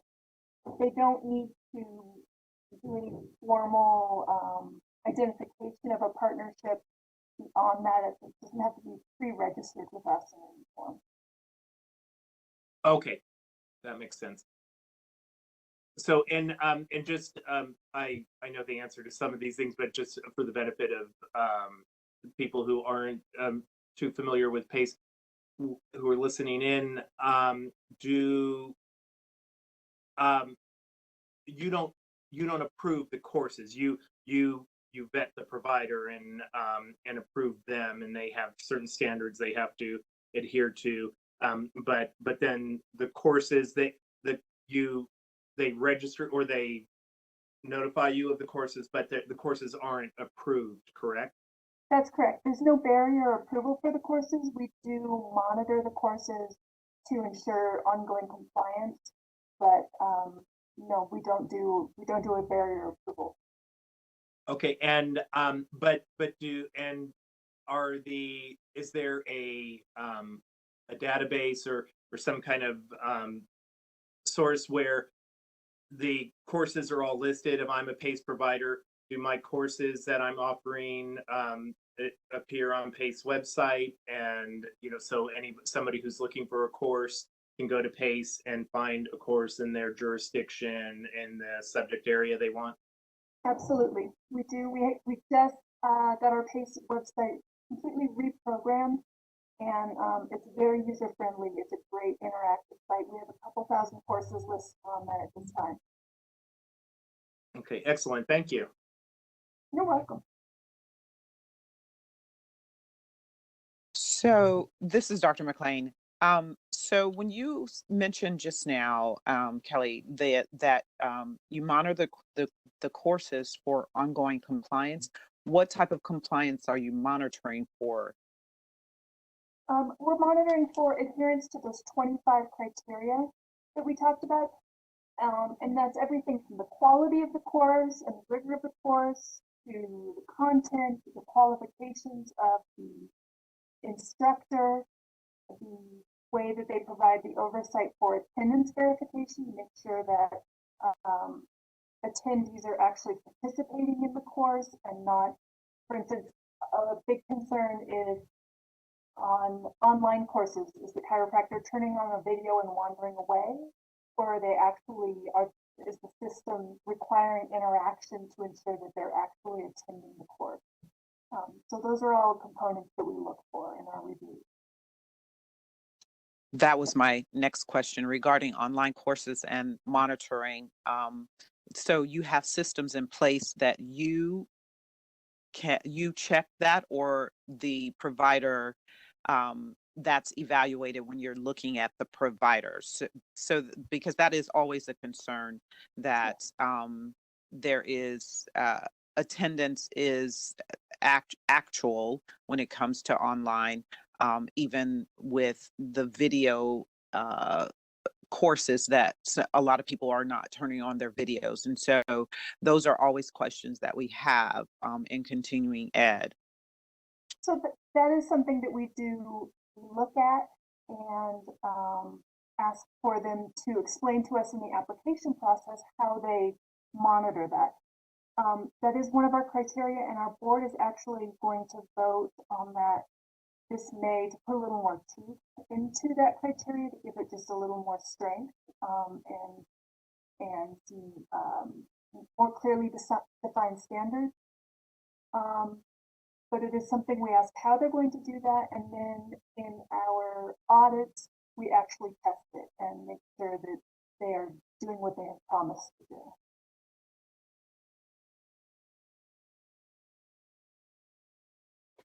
Great, thank you. That was very helpful. Dr. Adams, did you have any additional questions? I have some questions, Dr. McLean, Dr. Azzolino. Oh, yeah, I do have some other questions, but I'll defer to Dr. Azzolino until later. So in regards to the online courses, I know there's a great deal of pedagogical models out there that are well established in regards to online coursing. Are you using any flipped classroom methodologies or any testing on each class? Some of our providers are. That is not a thing that we necessarily track because we're just watching the courses for compliance. We aren't developing the educational component. Are you giving any guidance to any of your providers in regards to methodologies, in regards to flipped classrooms and some of the better established programs that are out there throughout the healthcare specialties? No, if you look at our providers, we have, for instance, we have chiropractic colleges, and really they're the experts that are knee deep in that information. So there's certainly resources out there that we occasionally share, but the bulk of it is they're the experts on the trends in education. Okay, and one last thing. I know Dr. Maggie Carlucci, your immediate past president of the FCLB, contributed a great deal in regards to the understanding of the ACI specialty roles, and certainly the ACA has embraced that. Many of the member boards are constantly facing upgrades to their knowledge, require that not only the general practitioner but the ever-evolving chiropractic specialist, and embracing increasingly important role or necessity for interdisciplinary roles. Is that something that your current board is embracing in regards to ascribing to that philosophy, or moving forward with that, or where is the current board's thought in regards to embracing the chiropractic specialist versus the chiropractic practitioner? Yeah, we do have a committee now in place that is studying that and hopes to move forward with a program that will vet chiropractic specialties. And, they're currently now working on model language for that for that program, statutes and regs that would then lead to the development of the infrastructure for the specialty program. So it's an area that we see that the profession could certainly utilize, and it's an area that our member boards have asked for help in, how to assess these so-called specialties or specialty programs. There's a lot of variance with these types of programs. And so, yes, they are definitely moving in that direction. Okay, thank you for that. Sure thing.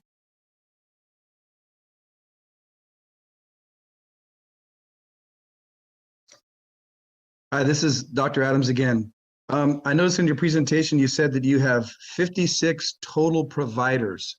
Does that mean instructors, a total of 56 instructors doing, I think you said you have thousands of courses? That's actually 56 for-profit vendors, so continuing education provider vendors. Some of them have multiple instructors who work for them. And then we have 26 providers who are state associations, national associations, or chiropractic college. So when you say vendors, that a vendor could have multiple speakers or instructors for their different courses. Is that correct? That's correct. Okay. All right. Thank you. I appreciate your answers. Our pleasure. Any others? Any other questions? Hi, this is Dr. Paris. I have just a couple questions. I think I might have missed, or I was hearing something that seemed conflicting information for me. So if I were to give you the hypothetical of a provider, PACE approved provider who has submitted a course, and let's say there's a lengthy syllabus with a lot of subject matter areas underneath it. So what is the process that you all would go to make sure that the veracity and the quality, I don't even want to say the quality, I guess, just, the quality of that and is aligned with like best practice, or is aligned with, current knowledge in healthcare, or is aligned with like some sort of, evidence informed, practice. And also, I mean, preceding that too, that the syllabus, aligned with the material that was presented, not that, so that the content aligned in the program. As a hypothetical, what's the process in place that would, get recognized as being quality and or not? Sure. So we actually have a couple of different ways that we assess that. The first is that we require, when attendance is posted with us, we also require course evaluations. So we look for red flags from the doctors who actually attended the courses. We also do random audits, and that's where our review team, which is made up of regulators and educators, they come into play, and they will take a look at the materials that are submitted for a course. They will take courses themselves, kind of doing that secret shopper thing. And they have a checklist that they go through to ensure it's complying with all of the components, all of the academic rigor and the standards that we have set in place. We also send out information to attendees and let them know if they have any concerns, that they are welcome to share them with us. And we have our network of all of the licensing boards right now who use PACE, and all of the other CE providers who are paying attention and keeping an eye on each other. And they are certainly not shy about contacting us and letting us know what their concerns are, so we can then do targeted audits of courses to check the compliance. So I'm hearing a lot of like post course approval or provider checks and balances in place, but I was specifically wondering, the pre before that course gets listed on your site and is approved via the provider approval, then what is that mechanism specifically? Like, is that a random sampling, or is that you know, clearly with the amount of providers that you've approved, at least the for-profits, or even with the nonprofits and the colleges, each provider must be doing a substantial amount of courses.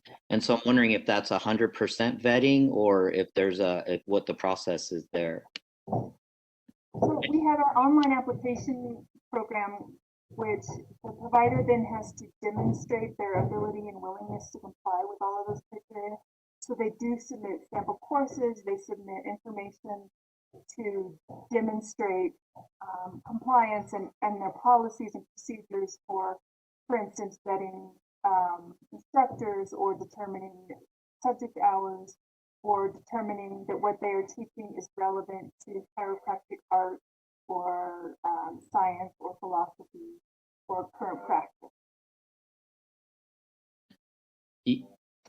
So I'm hearing like but what I'm asking is, so let's say I'm a provider and I submit a new course with the syllabus and maybe one course that really contains 9 courses with 40 CE hours or something.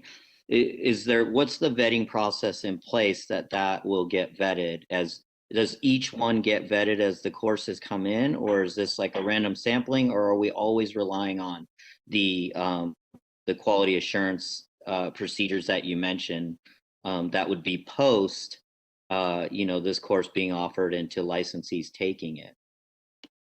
So we do not do a barrier review of courses. So once they have been approved through our application process, then we don't do a barrier. They are allowed to just post courses to our program, and then we ensure that compliance through the post-exam reviews or the post-course reviews. And it's kind of a carrot and the stick kind of oversight. Okay. And then I have one further question, if that's okay.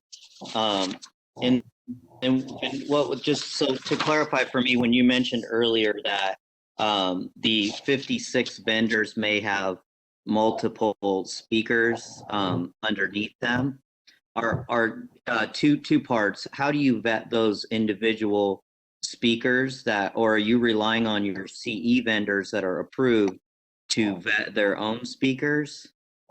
And then secondarily, can you give us an idea of how many speakers might actually be approved in total when you consider the colleges and the nonprofit state associations and the vendors? Do you have an idea of that?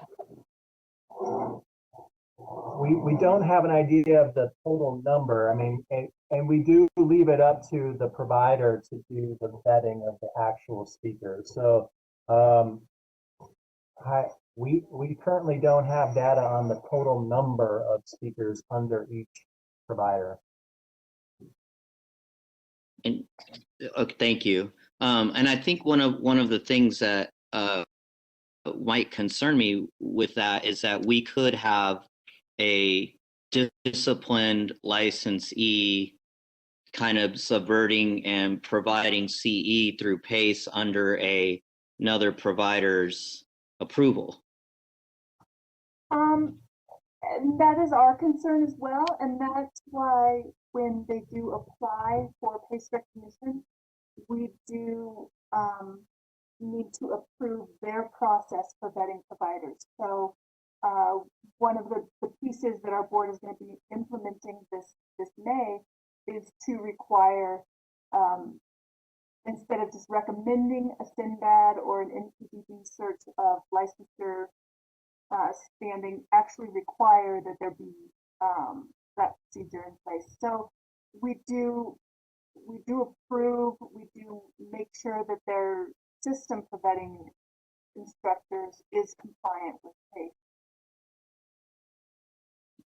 Understood. Thank you. Thank you.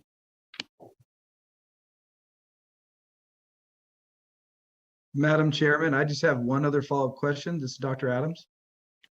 Sure. Real quick, you stated that the for-profit vendors or providers, the application fee is $500. Is that correct? Did I hear that right? That's correct. And is that per course or is that per vendor? Per vendor. So your 56 vendors pay a $500 fee each year to renew their courses, even though they'll have multiple speakers and courses underneath them. Is that correct? It's just $500 for the initial application fee, and it's $2,000 to maintain recognition on an annual basis. Okay, so each vendor will pay $2,000 after the initial application for any courses that they have approved through PACE, and then they set their own fee for their individual courses that they will oversee or deliver to the public, correct? That is correct, and that's for the for-profit. Correct. Non-for-profits, there is no application charge or recognition annual fee. Thank you. You're welcome. Dr. Schwartzbauer, this is Robert. As far as, are there any then additional fees, like based on the number of courses they offer or the number of attendees at their courses, or is it a flat 2,000? It's a flat 2,000, but there is that record-keeping fee of $1 per credit hour per chiropractor taking an event or taking a course, which could be a weekend. Again, that caps off at $10. That would be the highest for that record-keeping certificate. Record keeping for that would be the highest for the individual course, or like how does it cap off? Yeah, so it's $1 per credit hour, maximizing at 10 credits. So if someone took a 16-hour weekend course, maybe 8 hours each day, that provider would get an invoice for $10 for that particular chiropractor attending that course. Oh, okay. And that fee is borne by the provider. Correct. Okay. Now, do providers have to register their courses with you? Like if I'm a PACE approved provider or vendor, so any courses that I'm offering or any courses that are being offered through people who partner with me, are we, in order for them to be qualified, does PACE need to be aware of those and have those on their website? That's correct. Okay. And I think I had one follow-up question. Sorry.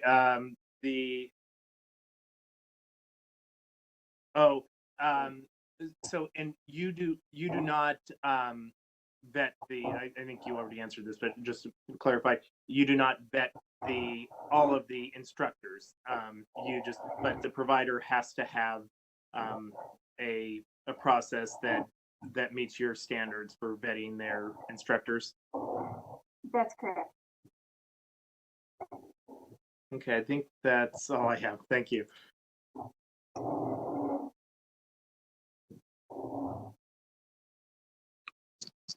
This is Dr. Azzolino. Okay. Go ahead.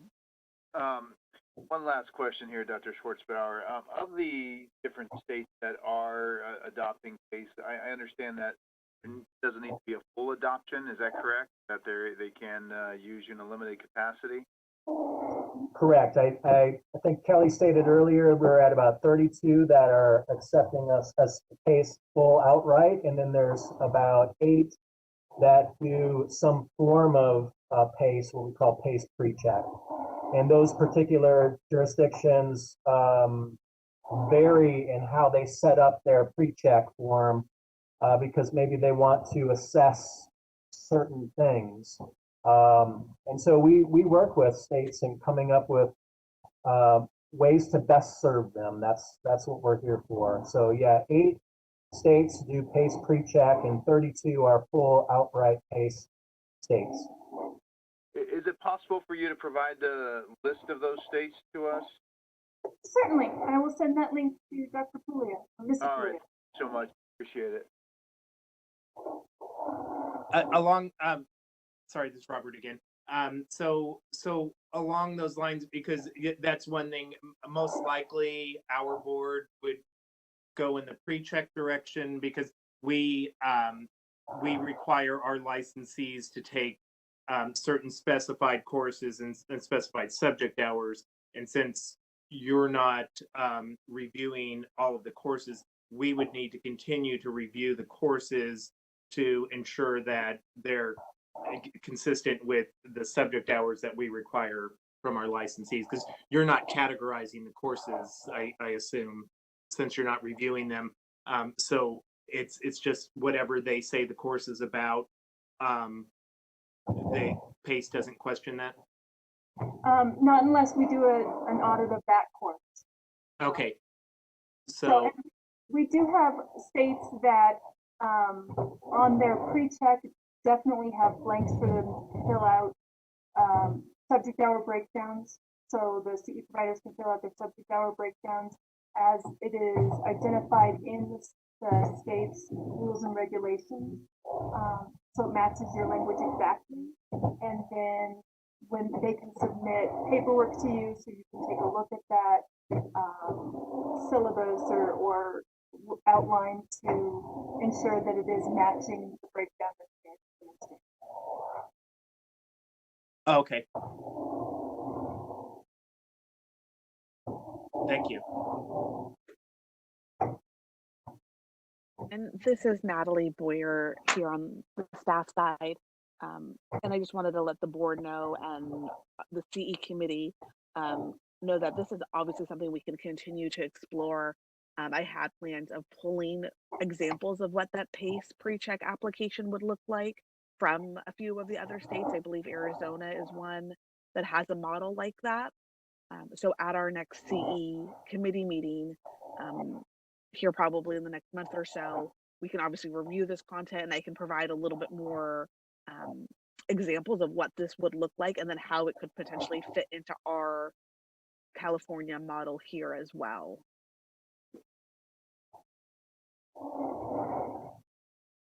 And Robert again. So in the event, so we have a PACE approved vendor, and they submit a course if we're reviewing and improving the courses independently, and we review a course that we deny. Could we then, not that there's necessarily anything wrong with the course, it may just be something that we wouldn't give CE credit for. You know, say if it's something that's in the scope of practice in another state, like acupuncture, that's not within the scope in California, so we wouldn't necessarily approve that course. Would we be able to notify PACE so that they could annotate that course notice on their website to say that, you know, even though this is this provider is recognized in California, this course is not approved in California? Actually, if California were a pre-check state, we would tell any DCs looking for courses to go directly to your website for that information. So we would not direct them to our catalog for information. We would direct them to you because you would maintain that list of approved courses. Okay. Okay. Yeah, I just want to make sure nobody takes a course under the impression that it's approved in California, and then after they've gone through the expense and time, they realize they're not going to get credit for it. So that's good. Thank you.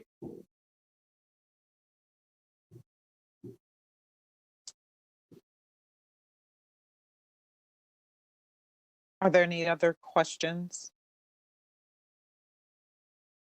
comments, concerns, discussion?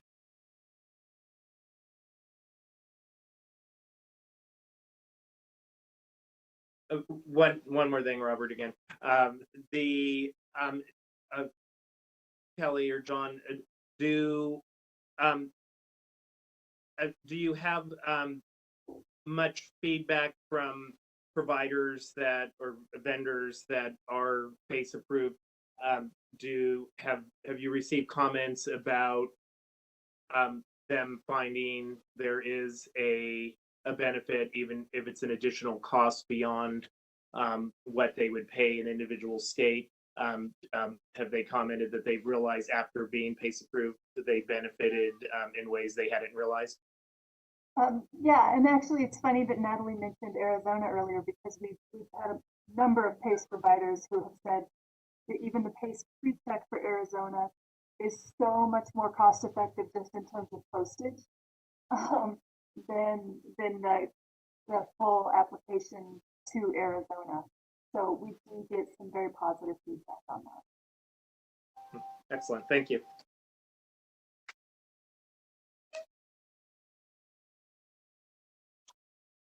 With that being said, and if there's nothing additional from you, Dr. John or Kelly.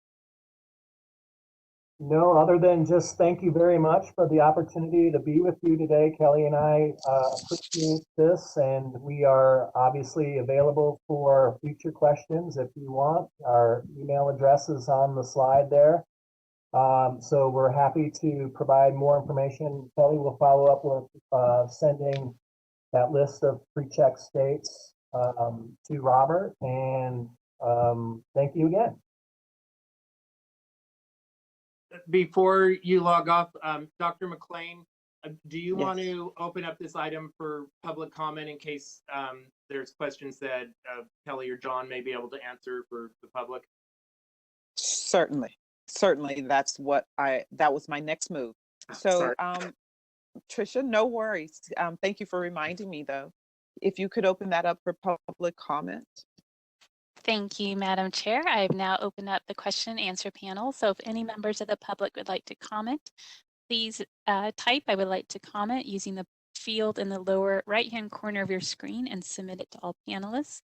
We are displaying instructions for your reference, and we'll give you a moment.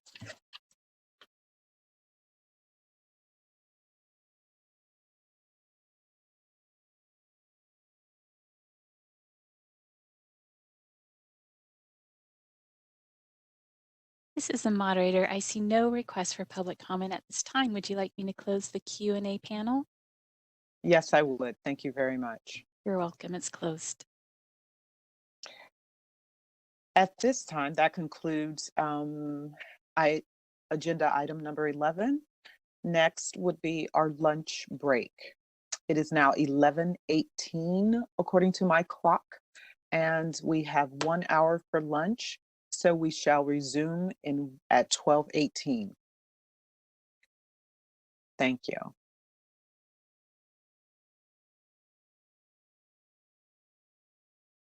Robert, this is Dr. Lawrence Adams. Are you still on? Your items, hi.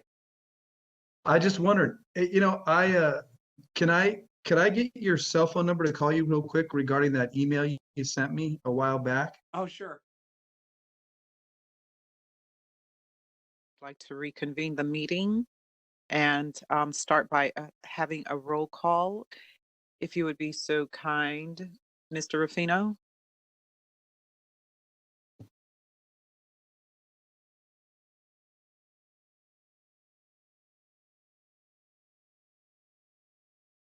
Is Mr. Ruffino back? This is the moderator. I'm looking at the attendance panel and I'm not seeing him. He may have accidentally logged out for lunch. I don't see him as an attendee either. Hi, this is Robert. Frank had communicated to me yesterday, and I passed it along to David because David was the chair yesterday. He had to cut out at 11. He's he won't be participating in the afternoon. Okay, Dr. Paris, will you take over his responsibilities then? Sure, absolutely. Okay, will you go ahead and call the roll? Dr. David Paris, me, present. Dr. Dion McLean. I'm present. Dr. Lawrence Adams. Present. Dr. Sergio Azzolino.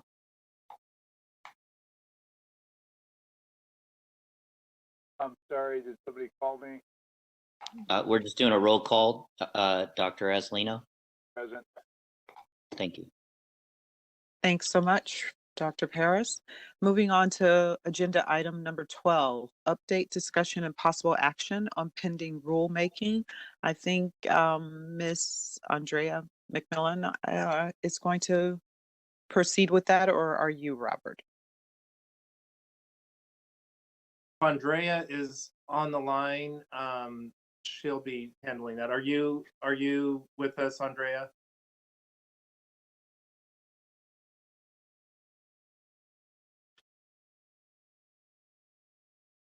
Give me just 1 second. I'm sorry. Okay.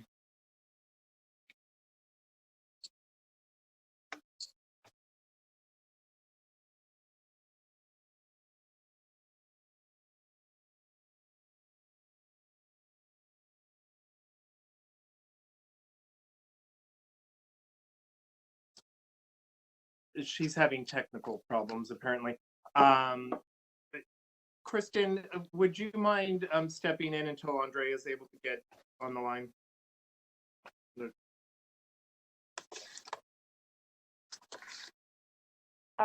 Yes, with Clay's assistance.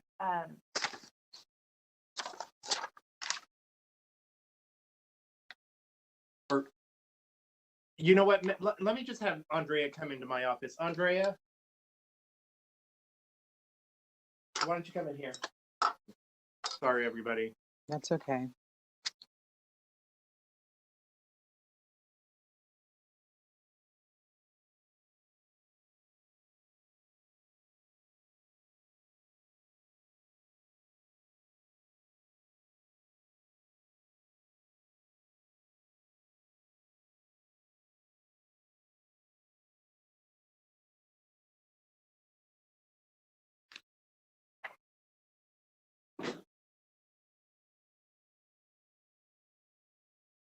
You hear me?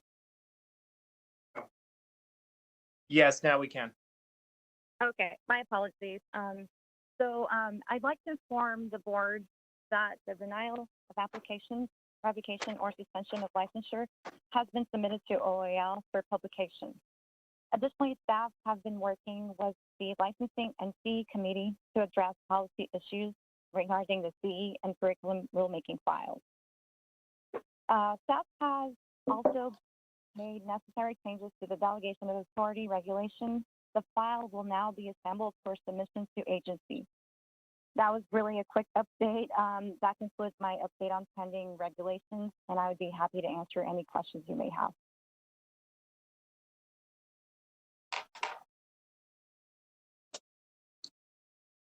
Are there any questions or discussion from the board?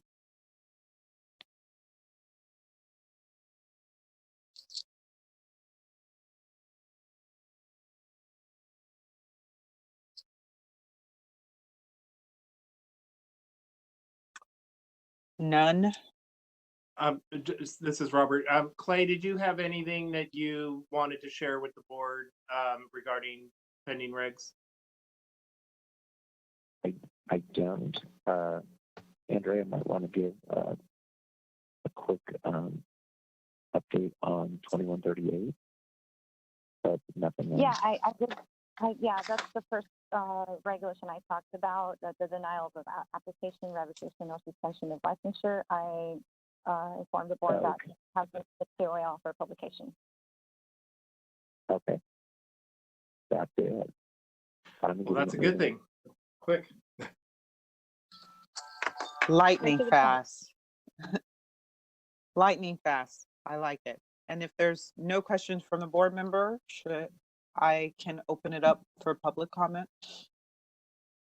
Thank you, Madam Chair. This is a moderator, and I've opened up the Q&A panel. If you would like to make a comment, please type "I would like to make a comment" in the field in the lower right-hand corner of your screen and send it to all panelists. And just a reminder, if you're not currently talking, if you could please mute your microphone. Thank you.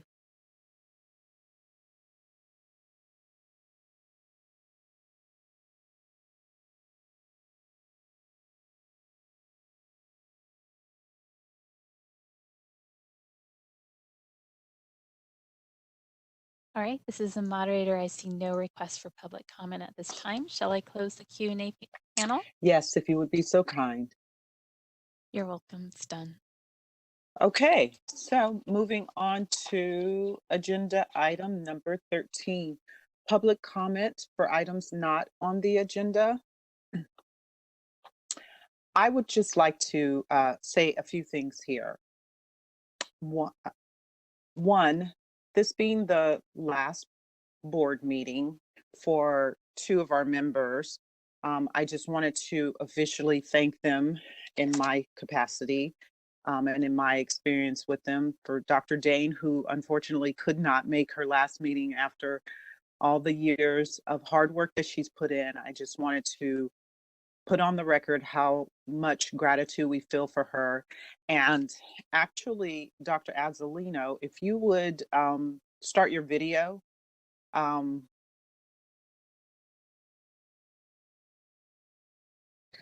just feel that it's a little impersonal, just kind of having a phone conversation if we can see each other, even though we're having some technical difficulty, given all of your years of hard work here on the board.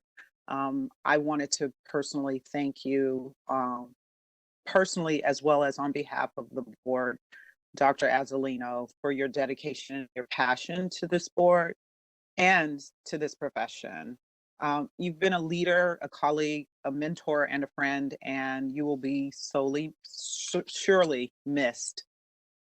We really appreciate how much you've done or how hard you've worked, and we will take this torch and keep sprinting with it. We will continue to strive for the goals that we know that were passions of yours, as well as the rest of the members here. And this board, we will always welcome your return, as well as your input and participation in the future. So again, I just wanted to thank you, Dr. Azzolino, personally and professionally.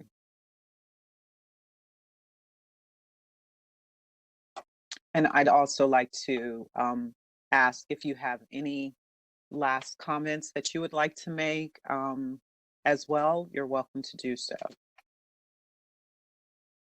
Thank you, Dr. McLean, and certainly it's bittersweet, as you can imagine, after 8 years of serving here. And this will be the last day. It's been truly a pleasure and an honor to serve not only all the people of California, but certainly with our staff. I definitely want to acknowledge, I have a tremendous staff led by Dr. Julio, and they've done a tremendous amount of work, working tirelessly for all the things that we've given for the 8 years. So that they surely need to be acknowledged for that. I've also had the opportunity to work with many great board members. Dr. Julie Elginer, our previous public member, was a wealth of knowledge, served us extremely well, and currently our current public member, Mr. Rufino, as you all know, is just a tremendous asset to the board. Just his expertise as a layperson, as a humanitarian, and also as an individual that's very savvy with all of the things that we do to best serve the people of California. So that's been a great thing. It's looking back over the 8 years, there's been a tremendous amount that we've been able to accomplish, from significant reforms in our enforcement division. I think that has hopefully led to a reduction in types of infractions that we see, which ultimately best serves the people.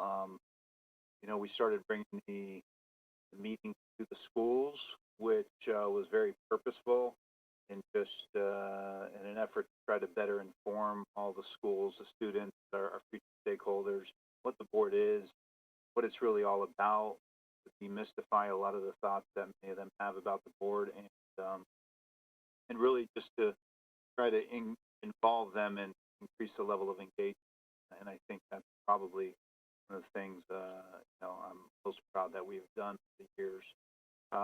We've had a tremendous crew and a tremendous team effort. I do want to make sure I don't forget to mention the late Dr. Franco Colombo, who was truly a pleasure to serve with, and lost him just, I think it was about a year and a half ago or so. So nonetheless, I've learned a tremendous amount. I hope that I've been able to share just a fraction of what I learned, and I'm very passionate about what we do, and hope that we can just keep moving forward in unity and an effort to unify the profession, bring together the organization, and just figure out how we could raise the bar and really serve the people of California well. And I like to put big emphasis on raising the bar. So I trust that you'll be able to lead things forward, Dr. Dion, and it's a great pleasure for me to see you step up finally. Not that you didn't want to. I know there were circumstances preventing you from being here the last couple of times, but I think you're going to do a tremendous job. I think Dr. Paris has done a tremendous job. He certainly will be able to circle back here shortly, and I think Dr. Adams is going to be, not far from being able to serve well also in their capacity or one of the executive officer's position. And I wish you all the best moving forward, and hopefully I hear from you if I could be of any resource to you whatsoever. Thank you. Certainly, thank you. And better late than never, right? At this time, I'd like to open it up for public comment, if you would, moderator. Thank you, Madam Chair. I will go ahead and open up the Q&A panel. So if you would like to make a public comment, please type "I would like to make a comment" using the field in the lower right-hand corner of your screen and submit it to all panelists. We are displaying instructions for your reference, and we'll give you a moment.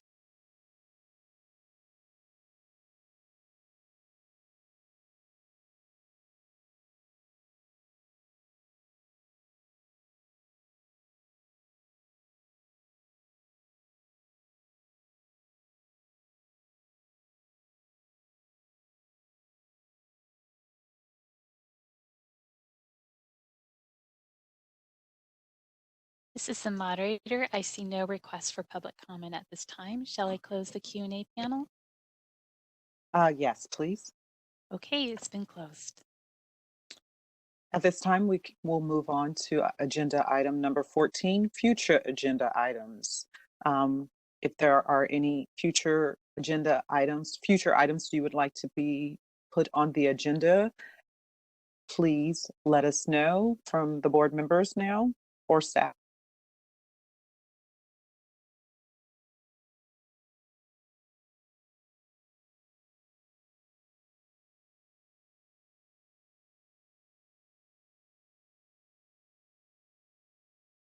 Doesn't appear that there are any future agenda items at this time.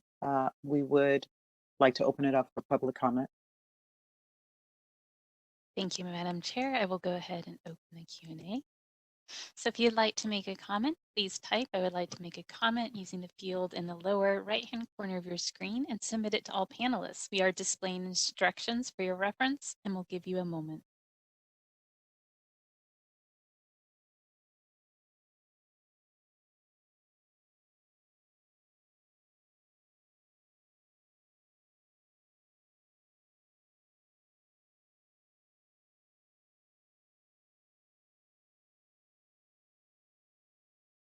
This is the moderator. I see no request for a comment at this time. Shall I close the Q&A panel? Yes, please. Okay, it's been closed. Great. And in actuality, on the agenda, we have another break since we just returned from lunch less than 15 minutes ago. I would like to ask if there's any opposition, if we would skip this break and continue moving forward on the agenda. Does anyone have any opposition to that, whether board members or staff?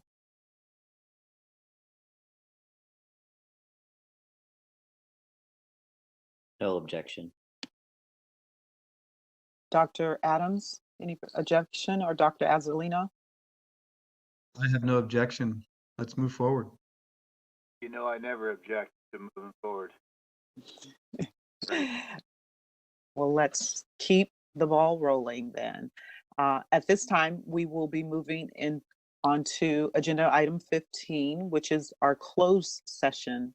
At this time, we will be moving into closed session. Hi, this is the moderator. So at this time, I'm going to dismiss members of the public. I see many of them have already logged off, but I will go ahead and dismiss them. And then in terms of who gets to stay into the closed session, if you click on the person icon next to 3 lines, you'll see everyone currently logged in the meeting. I'm not sure who amongst the staff gets to stay in the closed session. So if we can just confirm. Robert, will you help her out with that? Who from staff?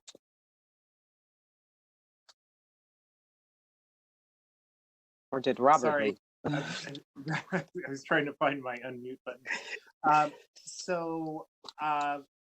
I think the only ones, well, other than Dixie, who will be the note taker, and myself, everybody else should log off at this time. And just to check, Michael, I don't believe, since we don't have any enforcement matters to discuss, I don't believe I need to bow out. But if you think I should, then I can bow out and just leave Dixie on. No, I agree, Robert, and to our moderator, I do need to be present as well. Thank you. Okay, so we have Amanda Campbell. Is she staying in closed session? No. Okay. So Amanda, let me put you to 10. Oh, there. Okay. And then Looks like that's all that's left. So right. Yep. Other than board members, it's just Dixie, Michael, and myself. Okay. So let me go ahead and lock the meeting, and then I will leave. So I will continue to monitor the chat should you need any assistance. If someone accidentally falls off, then the host, which will be Dixie, can go up to event and select allow access so they can log back in. Again, I'll monitor chat in case anyone has any questions or needs assistance. And then if someone could just note on the chat when you guys are finished, then I'll know to stop monitoring the chat. And I see Bryce is still logged in as an attendee. So Bryce, if you